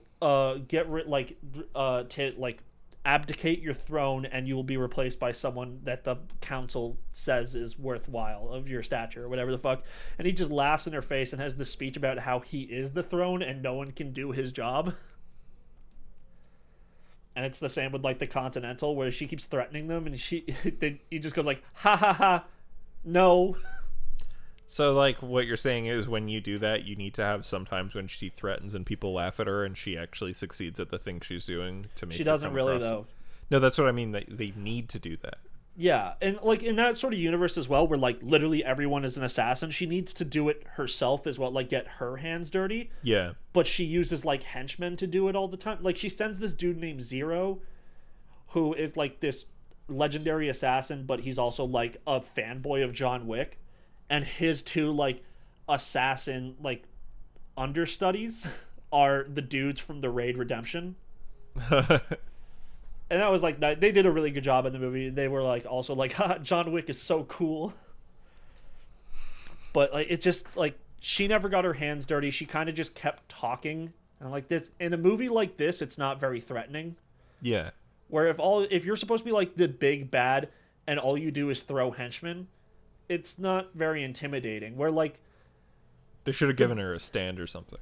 Yeah, the big bad, and it's always the same for John Wick, actually. There's always a big bad who just sends out, like, guys, and they never really get in that big of a fight. But they at least, like, have, like, a guy. Like, in John Wick 2, it was Common. Mm-hmm. Like, he fought him, like, multiple times in the movie, and he kept, like, tracking him down. He was fucking... Yeah, give him a fucking Virgil. Yeah, or, like, a Mr. X. A dude who's just, like, always on their tail. A nemesis, as you will. Yeah. Yeah. But I think that's just the only problem with John Wick. It's just a very pretty movie. And they have, like, a long fight in a... Talk about Lupin III. I don't care about John Wick. I've not seen any of them. All right, so Lupin III, the first. Really cool CG movie. Yeah. Like, it's done really well. All the characters are still as expressionful as they are in 2D. Normal Lupin. Yeah. Yeah. Like Lupin the Third, the fourth, like the modern shit, where like the faces are like still very Lupin shit. Mm-hmm. Part 4 and 5, yeah. Yeah, it's all great. It's like just how Lupin always is, though, where it's like, hey, who is any of Lupin and their gang? Who's Zenigata? And it's just like, fuck you. Oh, like it just throws you in. It doesn't expect you to like. Same with like Castle Cagliostro shit. Yeah, it's just like, who are these people? How do they know Fujiko? They just do? Yeah. Okay. Well, Castle Cagliostro, I feel, has a good introduction, which is they rob the casino and they're in the car and the car's full of money and they're driving and the money's flying out the fucking sunroof. Yeah. That's such a good bit. The opening one of this is like not even Lupin. I think it's actually I think the opening because that's the like introduction of Lupin and Castle Cagliostro. Isn't there like a whole thing about like the princess and the royal family? That's after. Oh, that's after. Okay, so at the beginning of this one, it's about a young couple at their one of their parents' place. I think the father's, and the dad gives them like this secret journal to like run away with because the Nazis are coming to take it. Oh. And they the parents don't get away. They end up being killed. The baby, though, that they had with them survives the car crash, and the Nazi scientist that killed them takes her and raises her as a thief to steal what they need Fucking for the Nazis. Yeah. And she thinks it's because she was like their very young child. She believes that the old man is her biological grandfather. Mm-hmm. She goes through the whole movie going like, I love my grandpa. He raised me, but he's a Nazi? Like, she was like 25 and just now realized that her grandfather's a Nazi. And like Lupin joins in, and then this is like the MacGuffin of it, where like turns out to open this book you need 2 of these like medallions that you can like pull key parts out of, and then they go together, and then that's what you use to open the book. And there's like 5 letters, and you have to use it to spell out what happens to be the girl's name. Mm-hmm. And it's like a thing in their family that the child is always named like after this. But it's a whole lot of like, you know, the villain comes in, takes the thing from them and shit. They lose the book. They go get it back. They go and crash an airplane with no survivors. They fight Nazis and shit. Goemon is there. He gets like nice, really. Dude. Does Goemon fucking slice a Nazi head off? No, but he definitely kills some people as he does. But this is more like for kids, so I know. He doesn't do as much. Does Jigen do his ridiculous shooting where he's just like incredibly accurate? You see so much of Jigen's eyes in this though. Ugh. Like he loses his hat like a couple times. You can see there's a part later at one point in the movie where she like is like confronting like the bad Nazi dude, and she's like on the ground crying, and he's like, "Guards, take her away!" And you can see the guards are wearing like white button-up shirts with like black ties and a black suit, and a dude with like a blue suit with like a blue tie, and like it's kind of disheveled and a full grown. They're all clean shaven of like, you know, the curved beard. It's like Jigen just showed up, yeah, like in the background, and no one was like, "Who the fuck was that guy?" I love the Lupin disguise bits. After some of that. There's a great one at the end. I don't even know if I want to tell you about it. Don't tell me. I want to watch the movie. You will lose it when you see it. You should watch it and talk about it next week. Is Fujiko great? Fujiko is amazing. That's great. If you watch it in English, her voice is Michelle Ruff, who has done a lot of things. Did you guys watch it in English or Japanese? No, we watched it in Japanese because we've been watching Lupin. Well, we were watching Lupin the Third Part 4. Okay, and it's like all the same. It shares the voice cast, and also Jigen has been voiced by the same guy for the entirety of Lupin existing. Yeah. Which is just really... The dude's like 80 now, and he's still... He's fucking... what's his name? Scooby-Doo guy. Guy just Fred. Frank Welker? He's the Frank Welker of Japanese anime. Where he's like 88, but he's still doing the voice. But at least like Frank Welker's crazy because he was like, "Hey gang, it's me, a man with a young voice." And then you look at him, he's like face is melting because of age. 90. But like Jigen's been doing like the same voice of like, "I'm old and grizzled for like the last 80 years." I'm Jigen. Like that's Yeah, but fuck it. Shoot people. Like, it's really silly shit. Like, do you know? You saw the trailer, right? Yeah. You know the part when he's like avoiding all the lasers and stuff. Yeah. He figures out the way because you find out that his great grandfather, like Lupin's great grandfather, went through there already, like Arsène Lupin the First. Oh. So he like looks down this like long tube of lasers and sees a hat. And realizes how his grandfather figured out where the lasers were going to come from. And he takes Jigen's hat off of him and just like, whoom, whips it down there. And like lasers come through and slice the shit out of it. And Jigen's just like, "You fucking asshole!" And like he keeps abusing his like friends because... And this is a part when like they need to make a bridge. And it's like, we need a piece of a meteorite to make this work. And then they're like, where are we going to get that? And you just see Goemon just like holding his sword really tightly, like, who knows? And then Zenigata's with them, and he just turns around and goes like, I see you, motherfucker. I know there's meteorite in that sword. So they have to use his sword, and like he's all very upset about it. He's like, this is not what you do with my sword. That's my baby. It's made to kill, not to assist you. Yeah. So that's a very good movie. I had a fun time. It's not as long as I would like it to be.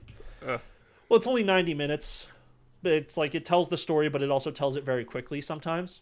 So sometimes like, the pacing's a bit much. Yeah, or it's like there's a lot. It'll be like, hey, it's been nonstop action. Oh, now we have to stop and talk for 20 minutes.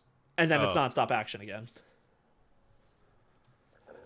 Does it play that like classic, the fucking theme song where it's like, Lupin III? It's the modern rendition of the classic song. Which I think is better. Yeah. The one they composed in 2015, which is just the same song, but like a bigger orchestra. Where like I think originally it was more of just like a jazzy thing when it was just like a woman and like that's it going like Lupin the Third, Lupin the Third. But now it's like a bunch of like women singing it and just like it's just really done well. That's dope, man. Yeah, it's a good movie. And the MacGuffin at the end of the movie will make you go, what? Nani? It's also when Lupin does the face mask thing, and it's very fun. Nice. Actually, he does it twice in the movie, but the one at the end is crazy. Nice. Because, like, the man's body, he's also in, like, a fat suit, is why. All right. Okay, stop spoiling it. I want to see the fucking movie. I played a little bit of Turnip Boy Commits Tax Evasion. Well, yeah, you were learning, you were picking up some tips. Yeah. It's a great game. Very, very fun. It's on Steam. It's like a top-down Zelda. Does your new job deal with taxes? No. Damn, because I was thinking of, you know that scene from Incredibles where he, like, works at the insurance company, and he's, like, gives her, like, way too many tips about how to figure out her, like, insurance claims. Oh, yeah. And I just thought of you being, like having a bad day and just decided to, like, tell somebody how to pay client, taxes. how to, like, not pay your taxes legally. No. My There's work nothing is... I can tell you, ma'am, that's very illegal. Fucking go for it. Yeah. No, my new work, I'll tell you where it is later, but it's a different thing. I think you might have told me before. I just forgot. Yeah, I'll tell you again. So I played that game. It's really fun and funny and memey, and it's like a top-down Zelda clone. It's pretty easy. You should have no trouble with it. Check it out on Steam or Switch, I guess. It's cool. Yeah, I saw a bit of it. It looks like very cute. It is cute.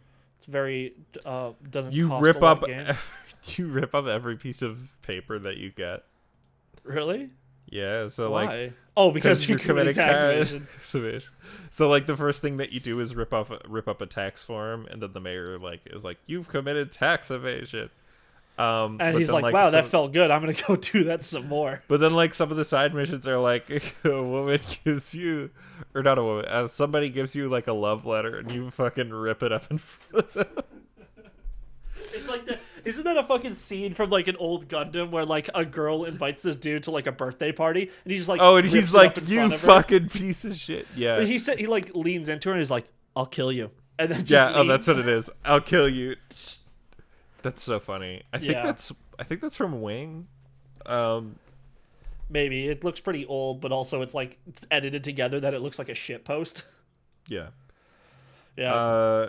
The top review on Steam here is waiting for the sequel where Turnip Boy commits war crimes. Yeah. So no, but the love letter in this is like, oh, go give this to this person. But you rip it up right in front of them. It turns out you do a lot more than just tax evasion. I murdered a snail for rent money. Yeah, you do that shit too. That sounds like a fun game. That was super funny. Where it's like, you see a guy, it's like, oh, my friend the snail or whatever is late on his rent payment, and then like you just can go up and kill the snail. Then he's like, no, why would you do that? You killed the snail. Oh, you got his rent money? Never mind, it's all good. Yeah. Which is funny. Sounds good. We We fucking switched roles here this week. Yeah, I got nothing because I had to go to work, and you got to stay home all week and live my life. I fucking stayed up till like 3 a.m. every night and just got drunk and played NieR Replicant. That's great. And like Apex and Monster Hunter, and that's it. That's awesome. This will be my life again in like 4 weeks when my factory closes. Yeah, so do you want to talk about your last thing, and then we can talk about NieR real quick? Yeah. So last night, I was very upset with everyone in my Discord because just various like microaggressions were happening, and I'm like, I'm not in the fucking mood for this. So I went and watched My Hero Academia Heroes Rising. The second My Hero Academia movie. Yeah, my mood did not get any better watching that piece of shit. Damn. Did you see the first one? I have the first one. You know that like at the end of that film, it's like the really cool like simultaneous fight between like with All Might and Deku like beating the shit out of that dude. Yeah. They do something similar in this one. Do you mind if I just spoil it for you? Yeah, go ahead. Honestly, this movie's not worth watching because at the time it used to be considered canon. Like this is like one of the steps towards the end of the series. Mm-hmm. Deku transfers All for One. Or whatever his quirk is. One for All. Deku transfers One for All into Bakugo for the final fight of this. And he's like thinking his journey is going to end, and it's like very dramatic, and he's like crying, but he doesn't get to keep any of the power. Like the power, because Bakugo passes out with like 30 minutes after he transfers it to him. It doesn't fully transfer, so it just comes back to him. Okay, that's dumb. Everything Bakugo does with like the cool thing about Bakugo is that he is a physically strong boy, but he's not like doesn't have a super strong quirk. He does like his quirk doesn't make him stronger than he is. Like he gets rebounds. He just like explodes shit. Yeah, but also his explosions have shockwaves that rattle through his body, and his hands start to shake after a while. And it's like, and it's based off of his sweat. So if he like runs too hot and stops sweating, or like uses up too much, he's out. So he has to like think of shit. But when he uses All for One, or whatever. Did I get it right that time, or is it One for All? Yeah, One for All. When he uses fucking Deku's quirk after it gets transferred to him, one, it gets transferred into him and he instantly knows how to use it. Mm-hmm. And doesn't damage his arms as much as Deku does. Two, everything he does is so boring, and when he does shit with his quirk that it's like he might as well have just kept using his quirk instead. You'd think he'd do sick mix-ups where he's like hit punching and exploding at the same time. Or like he does such a big explosion that normally it would rattle and maybe shatter his entire skeleton, but now he has like the superpower behind it to keep it up. But it just doesn't, it's just not as cool. It doesn't work. It's kind of boring. It's like... What is even the plot of the movie? The plot of the movie is that the kids for like a summer job get sent to another random island, but this time it's not like a fancy island, and the whole class is there on purpose. And they're there with no teacher supervision, and they're supposed to do like hero work to like, you know, see what it's like to interact with civilians and do like the minor jobs that heroes have to do. It's not always like stopping a villain or a crime. It's like my cat stuck in a tree kind of shit. Mm-hmm. Or hey, I need you to come over here and help me move this food because like it'll go bad and one of my workers called in sick. Shit like that. Yeah. It's a small island of 1,000 people, but turns out there is 2 young children on the island who are like kind of orphaned, but mostly just like their dad leaves the island to go make money and sends money back to the island. Mm-hmm. Where the young boy of the 2 children has a cell activation quirk. Where what it does is you can use it to heal other people, like regenerate cells. Okay. And the villain of this movie is named Nine because he can carry up to 9 quirks inside of his body that he can steal. So he's kind of like All for One. Yeah. I got it right that time. Yes, you did. So he has like a bunch of like elemental based quirks, and he wants to get a cell. But when he uses them too much, it starts to hurt his body because his cells start to break down. So he wants to get the cell activation quirk, so that he can endlessly use his abilities and like stand toe to toe against All for One and beat him and become the new king of like the underworld. Yeah. And so he's like a very unstoppable force. That's why Deku has to give the power away. But here's the problem. This movie is no longer canon because they have said in the manga that All for One can never... One for all. All for... Deku's quirk can never be transferred to anyone ever again because the next person it goes into will explode. Deku is like at the peak of... The reason why it got transferred into him and like using it hurts his body is because All Might had the power for much longer than everyone else. So it cultivated more power than the human body can naturally deal with. So that's why he has to build under up. Deku, it's the same deal. Yeah, but it's also even like more so because All Might and Deku were quirkless. They were able to bring out more power, but because All Might held on to it for so long, it is more powerful than it ever has been. Because everyone else had it for like 5 or so years. All Might had it for 25 years. He got it when he was 16, and he's like 41. Damn. Yeah, so like but like when he went to transfer it into Bakugo should have just like exploded into Viscera. That's pretty much what they say is going to happen to the next person who has it. Like Deku's the last, so he has to be the one. It's like them saying, "This is your last chance." Way to shoot yourself in the foot to Boruto, Hero Academia. Yeah. And like it's just clearly Horikoshi wasn't thinking about just being able to sell the fuck out. There's a spoiler for the anime in the movie because when the movie came out, they kind of announced that Deku has more than one quirk. Okay. Because when the transference of quirks also transfers the person who had its quirk. So All Might never got to use them for some reason, but Deku can use All Might's Master's quirk, which was float, so he can fly now. He has one called like Black Whip, where he shoots like smoky, tendrily whips out. He can create a smoke screen, and there's 2 quirks he hasn't been able to use yet. But I'm sure it's going to be some bullshit like hardened skin, so he can't be shot by bullets anymore, or like just shit to make him Superman. I can shoot eye lasers now. If I go up, fly straight into the sun, I come out like a Super Saiyan. Yeah, but honestly, this whole movie, I think I'm kind of done with My Hero Academia. Like, I'm still going to read the manga, but the anime and this movie, it was so boring. Yeah, like I said, I told you before that, like, I'm kind of over it, and I was kind of over it at the end of season, whatever the last season was. I think, like, everyone is kind of over it. I think it kind of got too big or went on to kind of... It's too much of the same. Like, it takes too long.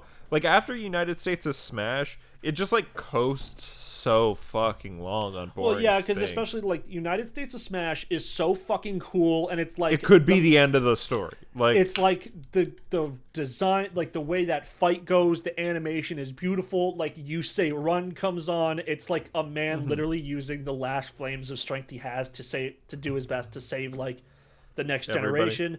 It means a lot. His point saying, "You're next," and everyone missing, like... getting the wrong idea, but Deku realizing that he's like now the only one with the power. Yeah. Great. But then they go into an arc, which honestly I like, but I understand why people don't like it, which is the Yakuza shit. Yeah. Where they're like, well, before that, they do the fucking licensing. No, before that, they do the licensing arc, which is the most boring fucking shit in the world. 1 to 2 episodes, but it's like 4 episodes long. It's like, it was so boring. And then they do the Yakuza storyline, which again, like, has elements that are like pretty good, but like overall just feels like a diversion. Like it doesn't. It feels like filler, you know? Yeah, it's like because because Aries there, the girl who can rewind time on bodies and shit. Mm-hmm. And so Deku gets a MacGuffin to be able to use his whole fucking like strength, kind of like how he does in the movies. Yeah. But then he gets it. It really feels like a movie villain. Like the fight takes place up in the air for no fucking reason. Like, My Hero Academia was cooler when it's on the ground. Yeah. But, like, now that there's flight and people jumping around all the time, it's like, it's Man of Steel. I don't know. Like, I don't mind, I don't mind it being more like superhero comics because I love superhero comics. But, yeah. But, I mean, like, sometimes I don't want to see, like, Dragon Ball is, in terms of fighting, cooler than Dragon Ball Z. Especially if you're, like, a fan of, like, proper martial arts shit. Mm-hmm. Like, stay on the fucking floor. That's where it's coolest. That's why Jujutsu Kaisen is still cool. There's no flying enemies in Jujutsu Kaisen. And if they are, they get taken down to the ground very quickly.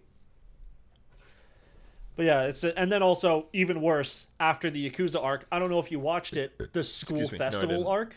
No. Yeah, I did, dude. Honestly, I read the Yakuza arc. I didn't even watch that season of the anime. Yeah. I think the manga, it looks so much better because the, like, black and white of, like, Overhaul's, like, final powers looks so much cooler. But in the anime, it's like, look, the arms are, like, giant and pink. And it's like, I read the manga. I didn't, so... But I still found the Overhaul thing really boring. Or, like, fucking... So many there's too many characters now, and they're not focusing anymore on who they should be using. Like they did, like in the Yakuza arc, the Hideout raid arc. Like they give Kirishima like this cool moment where like he keeps like trying to like harden himself over and over again against that guy whose like powers like the more times he hits you, the more damage he does.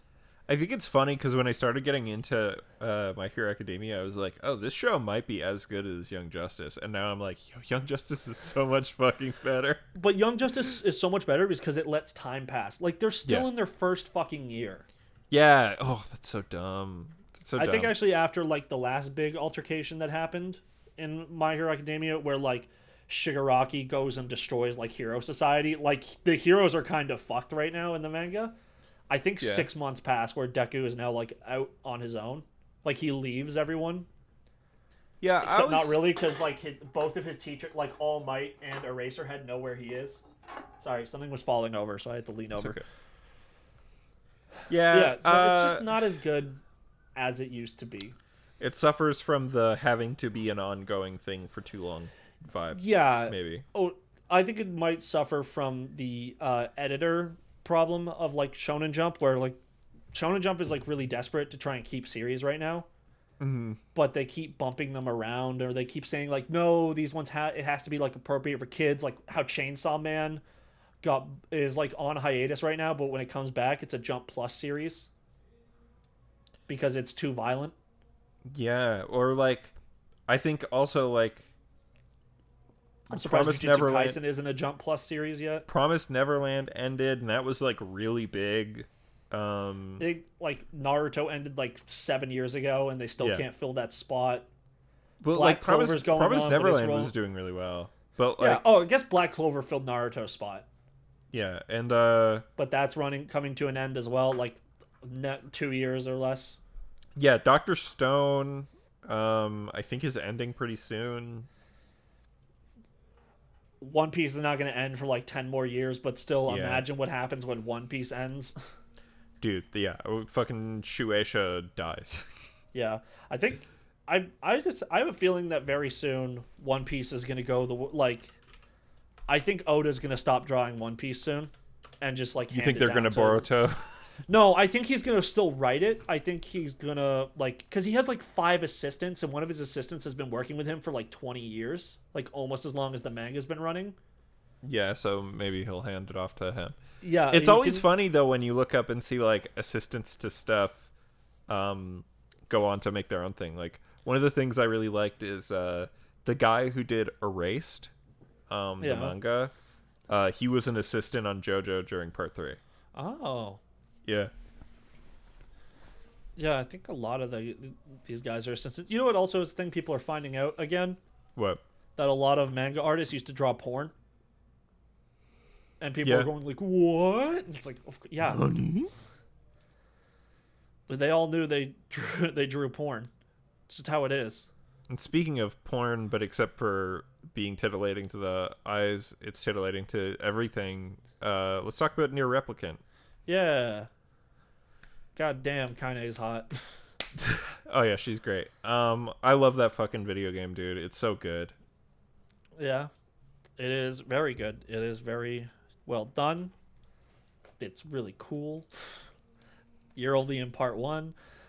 I've fucking played the entire game before. I know. But fucking, yeah, I feel like part 1 is so like classic RPG where it's like, hey, can you go kill some sheep for me? Yeah. Like you don't do a lot. There's like maybe like 2 big boss battles. Because when you first get the book at the top of the Lost Shrine where you're going to save Yona. You fight, Hansel and Gretel. Yeah. And then after you beat them, you go do a bunch of more bullshit. Mm-hmm. And you go do Kaine stuff.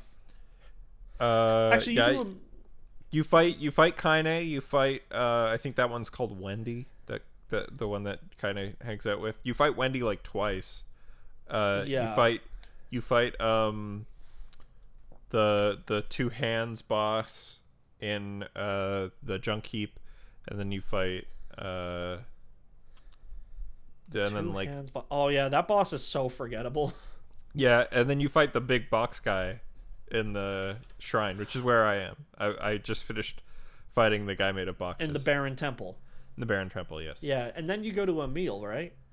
Yes. Yeah. I think. Or, I don't know. I don't remember. But I'm not there yet. But I'm trying to fucking blast my way through fucking side quests. Because, hey, PSA to those playing NieR Replicant, if you don't do all the side quests in part 1 all the way through, then they're uncompletable for the rest of the video game.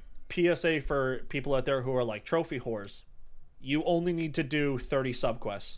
Yeah, to get the trophy. But you also need to make sure you have done certain subquests because if you don't have all 33 weapons by the time the game's done, you cannot do ending C or D. Mm-hmm. They do become accessible. All the weapons that you miss in part 1 can be found in part 2. No weapons are missable. They at least made that a thing. I just don't know where they go. I remember somebody saying like, "Oh yeah, it's like this or whatever." Yeah, and I believe that also the stuff from the DLC is now essential. Like you have to get it. Not the NieR Automata stuff. The Papa NieR Mother's Diary thing. Yes, yeah, that I think is now necessary. And I'm sure the stuff from like the part of the game with the sunken ship, that is the new stuff. Wait, is the sunken ship new? Yeah. Really? Yeah. Huh. That's a cool part. Okay. Yeah. Yeah, that's new, and part E and ending E is new. Yeah. But yeah. Yeah, man. I love me some Kaine. Kaine's great. She is a filthy lady. Mm-hmm. Oh yeah, new boss fight. Didn't know that. I just assumed this was part of the old game. Nope. There's a really cool thing in that fight where actually there's an unbeatable thing that happens. Ooh. Like it's in the story that it has to happen, but on ending C you can actually beat it. It like allows you. Yo, that's sick. And then the fight changes because there's a bunch of speed running achievements. Mm-hmm. And that's the only one that's hidden. Mm-hmm. Because you can't do it. You have to beat that boss within 5 minutes. You can't do it on any other ending. Because it like specifically slows you down if you get hit by it. Nice. Yeah. It's very interesting. Oh my god. I just realized something about this fucking game then, and I can't tell you about it. Okay. It's just that's a good inclusion. Wait, does that mean that you would just go to Facade then? Yeah, I think so. Oh. Was there a wolf boss in the first game? Okay, so then you did just go there. And that part's already pretty short on a second playthrough. Yeah, oh man, like the wolf thing is sad as fuck. Yeah. A lot. That game's pretty so much fucking sad. Every part in every fight in part 2 is just like, oh shit! Especially on playthrough B. I don't know if they did this in the original. Playthrough B, where you can hear where and you hear see them the talk. cutscenes. Yeah. Yeah. Oh, that game's so fucking good.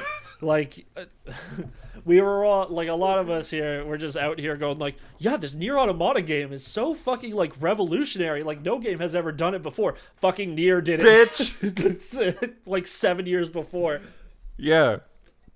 Well, that's why I liked. Okay, like spoiler alert for NieR and NieR Automata.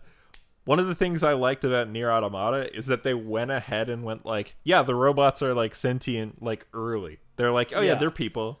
Because I was like, oh, like, because that's obviously like a late game twist for NieR 1.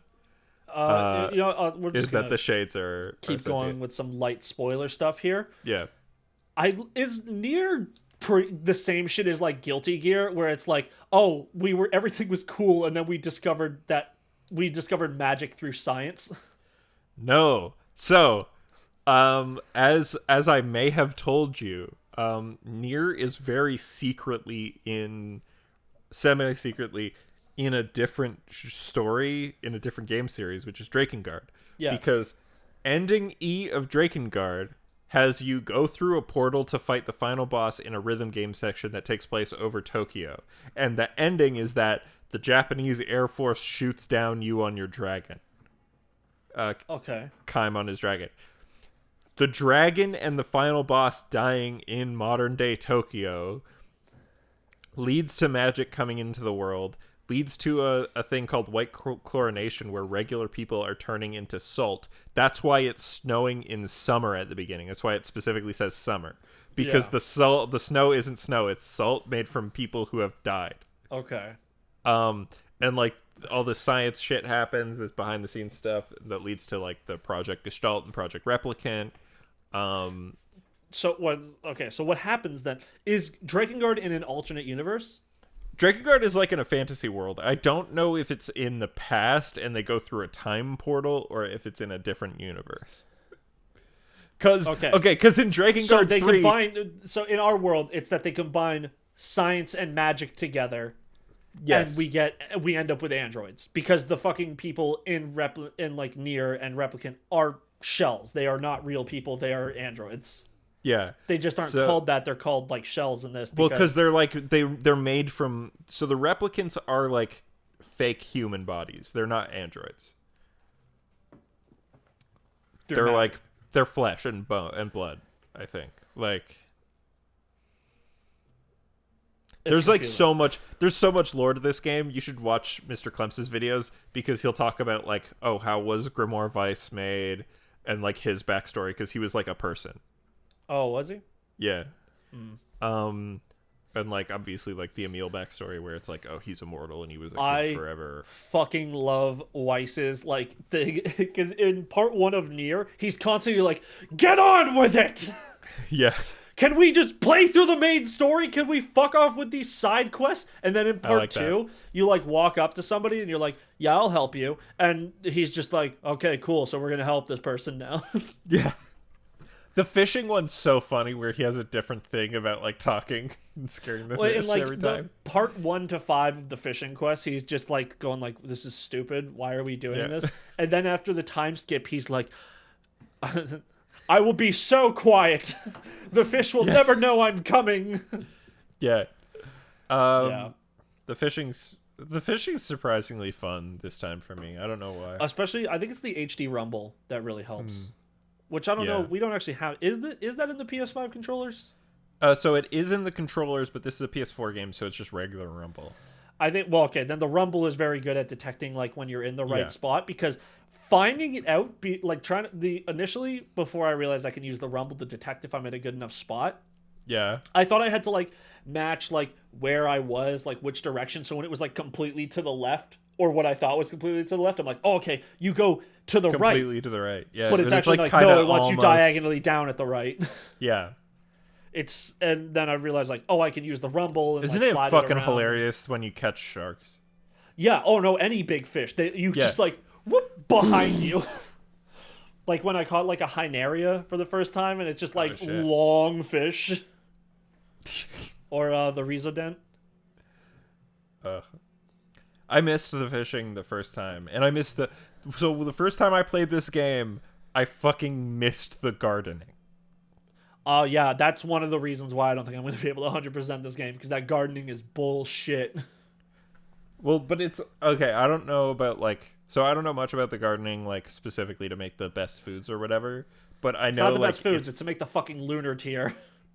Oh shit. Okay, yeah, you gotta. And also there is a sub quest later on in Facade at the beginning of part 2, where there's a lady who wants you to make pink, get seeds for pink moonflowers. To make pink moonflowers, you have to combine. You have to plant in this order: blue, gold, and you want to plant it on all of your planting sections. Because when they pop up, there's a 25% chance when you plant them in that order that the gold one will pop up as an indigo flower. And when the indigo flower, then once it shows up, you have to let it sit there for another 24 hours. And NieR Replicant has its own internal clock. Yep.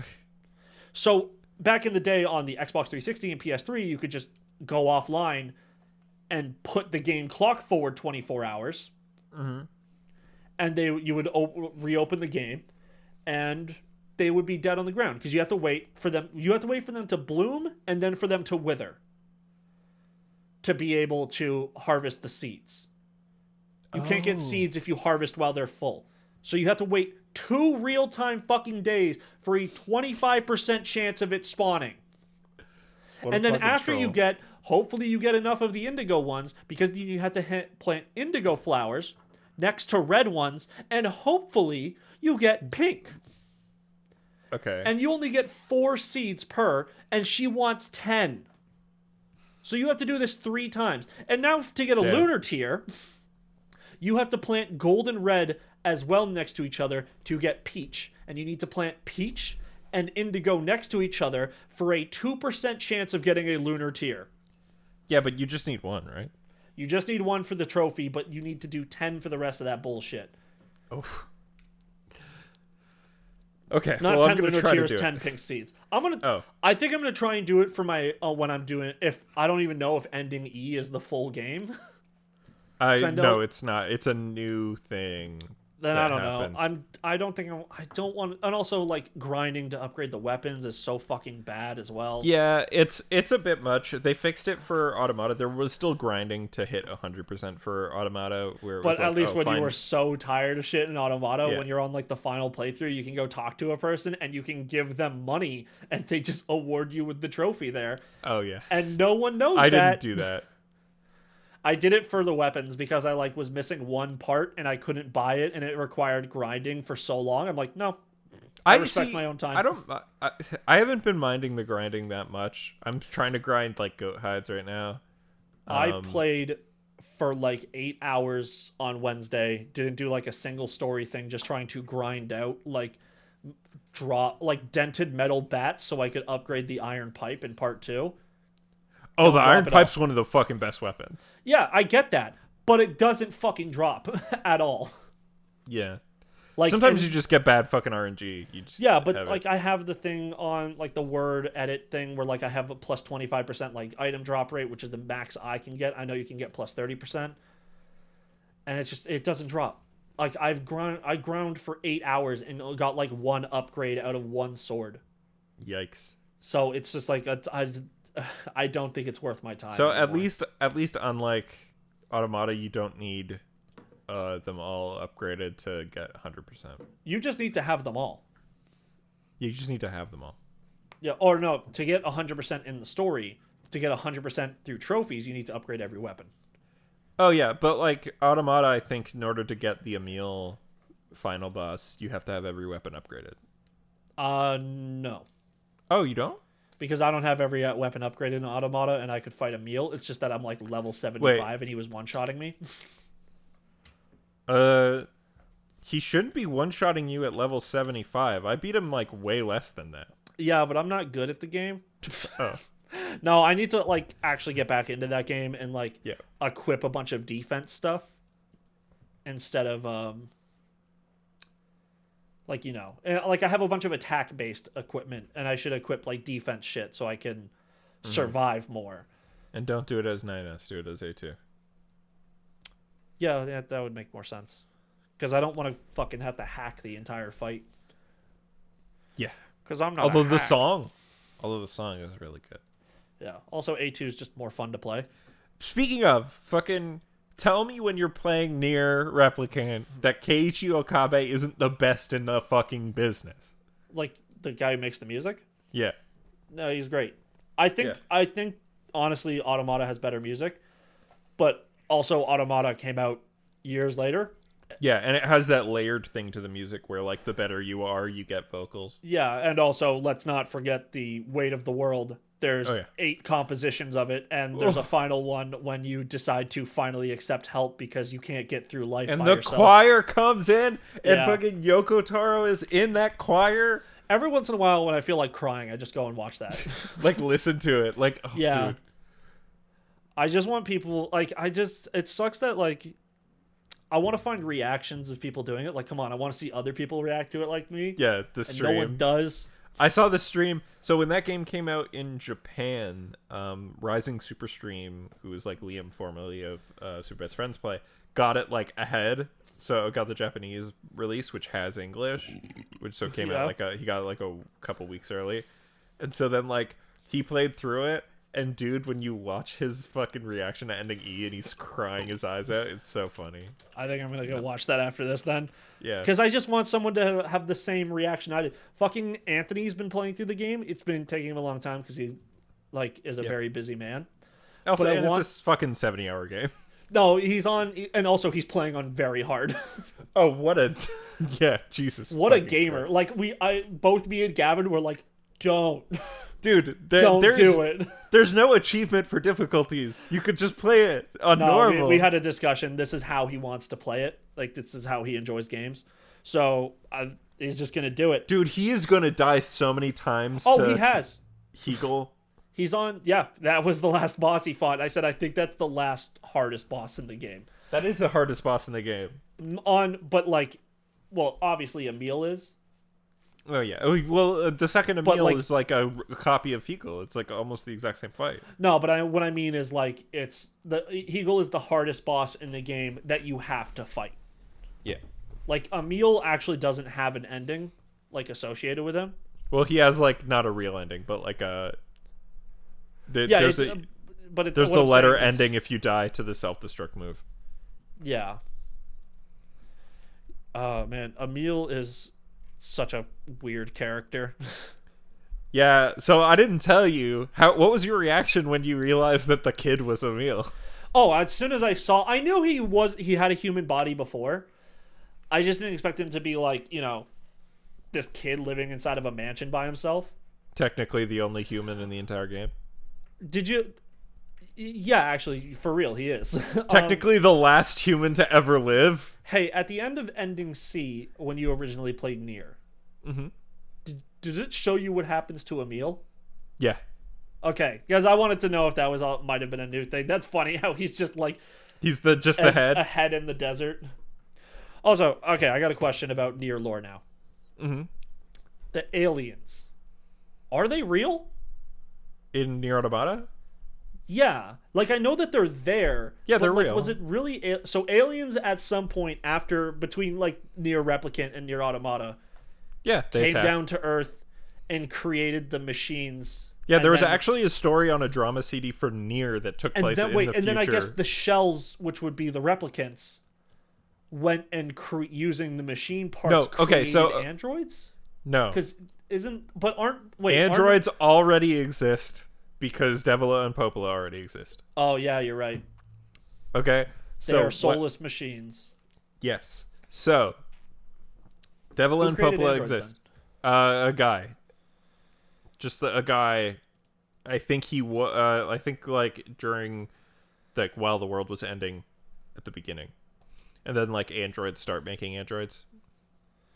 Yeah. That's how NieR Automata happens. But, so the aliens show up and Emil splits himself into a bunch of different Emils to fucking destroy them, right? And there's like a war that gets raged and because of that, this is after NieR. Yeah. So because of that, aliens make the machines, right? The robots in NieR Automata. And those robots those robots obviously like kill their masters. That's what Adam and Eve tell you in Automata. Yeah. And so the aliens are all because the entire point is that like it's a war being waged by nobody, because it's like there's all this death and destruction, but the aliens are all dead, the humans are all dead, and they're fighting over Earth that nobody really wants. Right? But yeah, so like the aliens are real. There's actually, what's interesting about that is like when NieR came out, there was like a drama CD, and one of the stories in the drama CD is Emil fighting aliens. And if you watch like Mr. Kleps's video, he's like, yeah, this is probably not that important story. And meanwhile, it's like technically one of the most important things that happens that leads up to Automata. Jeez. Yeah. Like NieR has just so much fucking lore. Dude, and it's all cool. Oh yeah. Oh, you know what's wild? This is not related to NieR, but I won't take up a lot of time with it. People are just blatantly spoiling the end of like the Demon Slayer movie. Like straight up. I know it. I'm gonna watch the movie purely for the animation because I already know the story. Mm-hmm. They just keep showing like a major character death at the end of that fucking film. Okay, that's wild. Yeah, like they're just, it's like becoming, and like Twitter's not helping. It's like you go to the anime topic, like when you're scrolling on the explore page, and it's just like, oh, it's not an anime and it has these, and it has a picture of like the building on the school rooftop, the fucking like riverbed, and then it's like, then it just shows an image of like the character's corpse. It's like, thanks, cool. I would be really pissed off if I hadn't seen it. Like, yeah. But yeah, like I told you about NieR 1, is like the shit that you do in NieR 1 leads to the deaths of all humans. Yeah. Oh yeah, because humans, I don't know. I would say, because the replicants aren't humans, right? They're not, but they were gonna. Humans are shades now. Yes. Or like so the shades are the Gestalt, and the replicants are the replicants, and they're supposed to combine together to bring back the humans once like the Black Scroll's gone or whatever it was. But there was like they couldn't figure out how to get rid of the Black Scroll. Well, no, I think it's that like replicants started developing personalities or something. Well, yeah, because they're like a town of like their towns and like their people. It's also, don't they like technically give birth? Like they have human biological parts. They're pretty much humans. They just don't have the minds that like it's like they develop their own intelligence. Yeah, and just believe themselves to be humans. Also, did you figure out the thing that what thing? Is the other character that has something about them? Other Kaine? than Emil being gay? Yeah. What about Kaine? She's intersex. There it is. I actually didn't see that one. I was looking at her Wikipedia for a certain reason. Can't remember why anymore. And it just says that in this one, she is now intersex. Oh, well, she is in the original. It's just like they kind of took all the references out for the English. Okay, so this is the part that I didn't get because they don't actually really call them replicants in the game. Mm-hmm. Where she was biologically born female. Mm-hmm. But as a replicant, she is female intersex. Oh, yeah, okay, because like every person has like a person that they represent from before times. It's 2050, that's why there's 2 NieRs and 2 Yonas. And so, yeah, like her and her boyfriend, I think, were in the same tank or something back then. So then like the replicant version of Kaine is this intersex. A story I would get in the game, or is this a drama CD thing? I think the intersex thing is a thing you can pick up on in the game. The specific backstory to it, I think, is a novella thing. Yeah, it's in the drama CD. Drama CD. The person who resides inside of her body, the Shade. Yep. Tyran is Yura Masayoshi, and the drama CD revealed that he was connected to the original Kaine. Yes. But you can also see, like, okay, apparently this was, like, a normal man. Yeah, he's, like, the owner of a company. Yeah, but he was, like, a sociopath. Oh, he was a sociopath? That's why he's, like, a fucking murderer. Yeah. in, like, her brain. He's like, fucking kill everybody! Yeah. Yeah.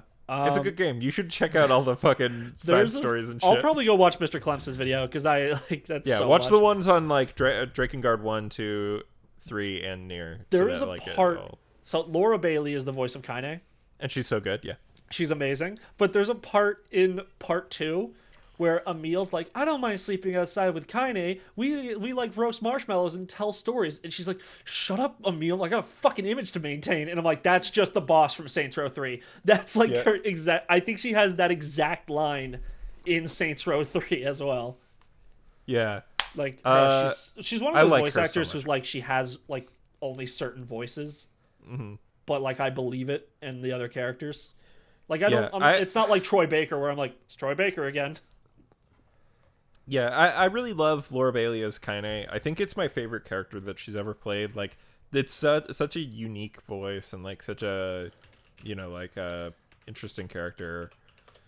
Fucking. She has another one. It's just not coming to my mind because I have a very bad memory. Oh, she was Lust in Full Metal Alchemist. I really like her character there. Yeah. Yeah, that's a good show. NieR Replicant's really good. Yeah, NieR Replicant, solid 9. Yeah. The only, that's how good it is the things, like, my whole fucking, 10-minute rant I went on before about the fucking flowers and, grinding for upgrade materials. The game is so good, I'm gonna give up on 100%ing it, and I don't care. Yeah, dude... it's such a damn shame that this game was overlooked back in 2010. I know the combat wasn't as polished as the new version. It was janky. It was like a classic Japanese JRPG where it threw you in and didn't really tell you anything. But dude, seriously, this remake, other than obviously the new content, like the sunken ship stuff and the ending E, and doing air combo and the tutorial for fishing is easier. Those are the changes. The sunken ship stuff has automata level storytelling in that one. Yeah. But again, those are the changes. Those 4 things are the only changes. You can do better combo. There is that sunken ship stuff and ending E and fucking fishing tutorial easier to understand. The fucking rest of the game's the same. Actually, Laura Bailey I think might be one of the most talented voice actors because I'm looking at her credits right now, and I forgot she does the voice of Trunks in Dragon Ball Z. Oh, shit. That's how good her, boy voice is, where, there's other voice actors, the English voice actor for Luffy, when she plays Riza Hawkeye in Full Metal Alchemist, and I hear Luffy's voice in that, but Laura Bailey's voice I do not hear at all in Trunks. That's fine. Or Dende. So yeah, NieR Replicant, I will shill the fuck out of this game forever, like I did with Automata. Yeah. And also, her voice in Persona 4 as Rise is nowhere near close to her voice as Kaine. No, it's opposite ends of the spectrum. Yeah. But yeah, so love this game. We'll shill it forever. I think that's the podcast because if we go a little bit longer, I'll have to pay extra for this month. So, are you sure? Because technically, it's May. Yeah, I know, but the way it resets is dumb. When does it reset? Fucking May 3rd. So when I post it tomorrow, I think it's still gonna be fucking. Maybe it won't. I don't know. Well, you post on Monday, don't you? No. It comes out on Monday. I post it. The day before. That's stupid. Yeah. Okay. So let's try to get this out of here. Thank you so much for listening. If you want to check more of us out, youtube.com/N8SComedy. You get the video version of the podcast. Hopefully other videos in the future. I don't know. I have a job now. Maybe it won't happen. If you want to follow me personally, I'm at The Media Hole on Twitter. I'm at The Media Hole on TikTok. I'm at twitch.tv/TheMediaHole. And, of course, www.whenyourballs.get-stuck-to-your-leg.tumblr.com. Laura Bailey was also Nadine Ross. Yeah, you didn't know that? No, I knew that. I'm just looking, once again, like I said, I have a very bad memory for these things. Okay. Of course, and if you want to follow Ian, he is at StrugglesV on pretty much everything. He's recently come under fire for saying that watching video games is bad and that you should spoil Mugen Train for everybody. All right, guys. Thanks so much. Bye-bye. Bye.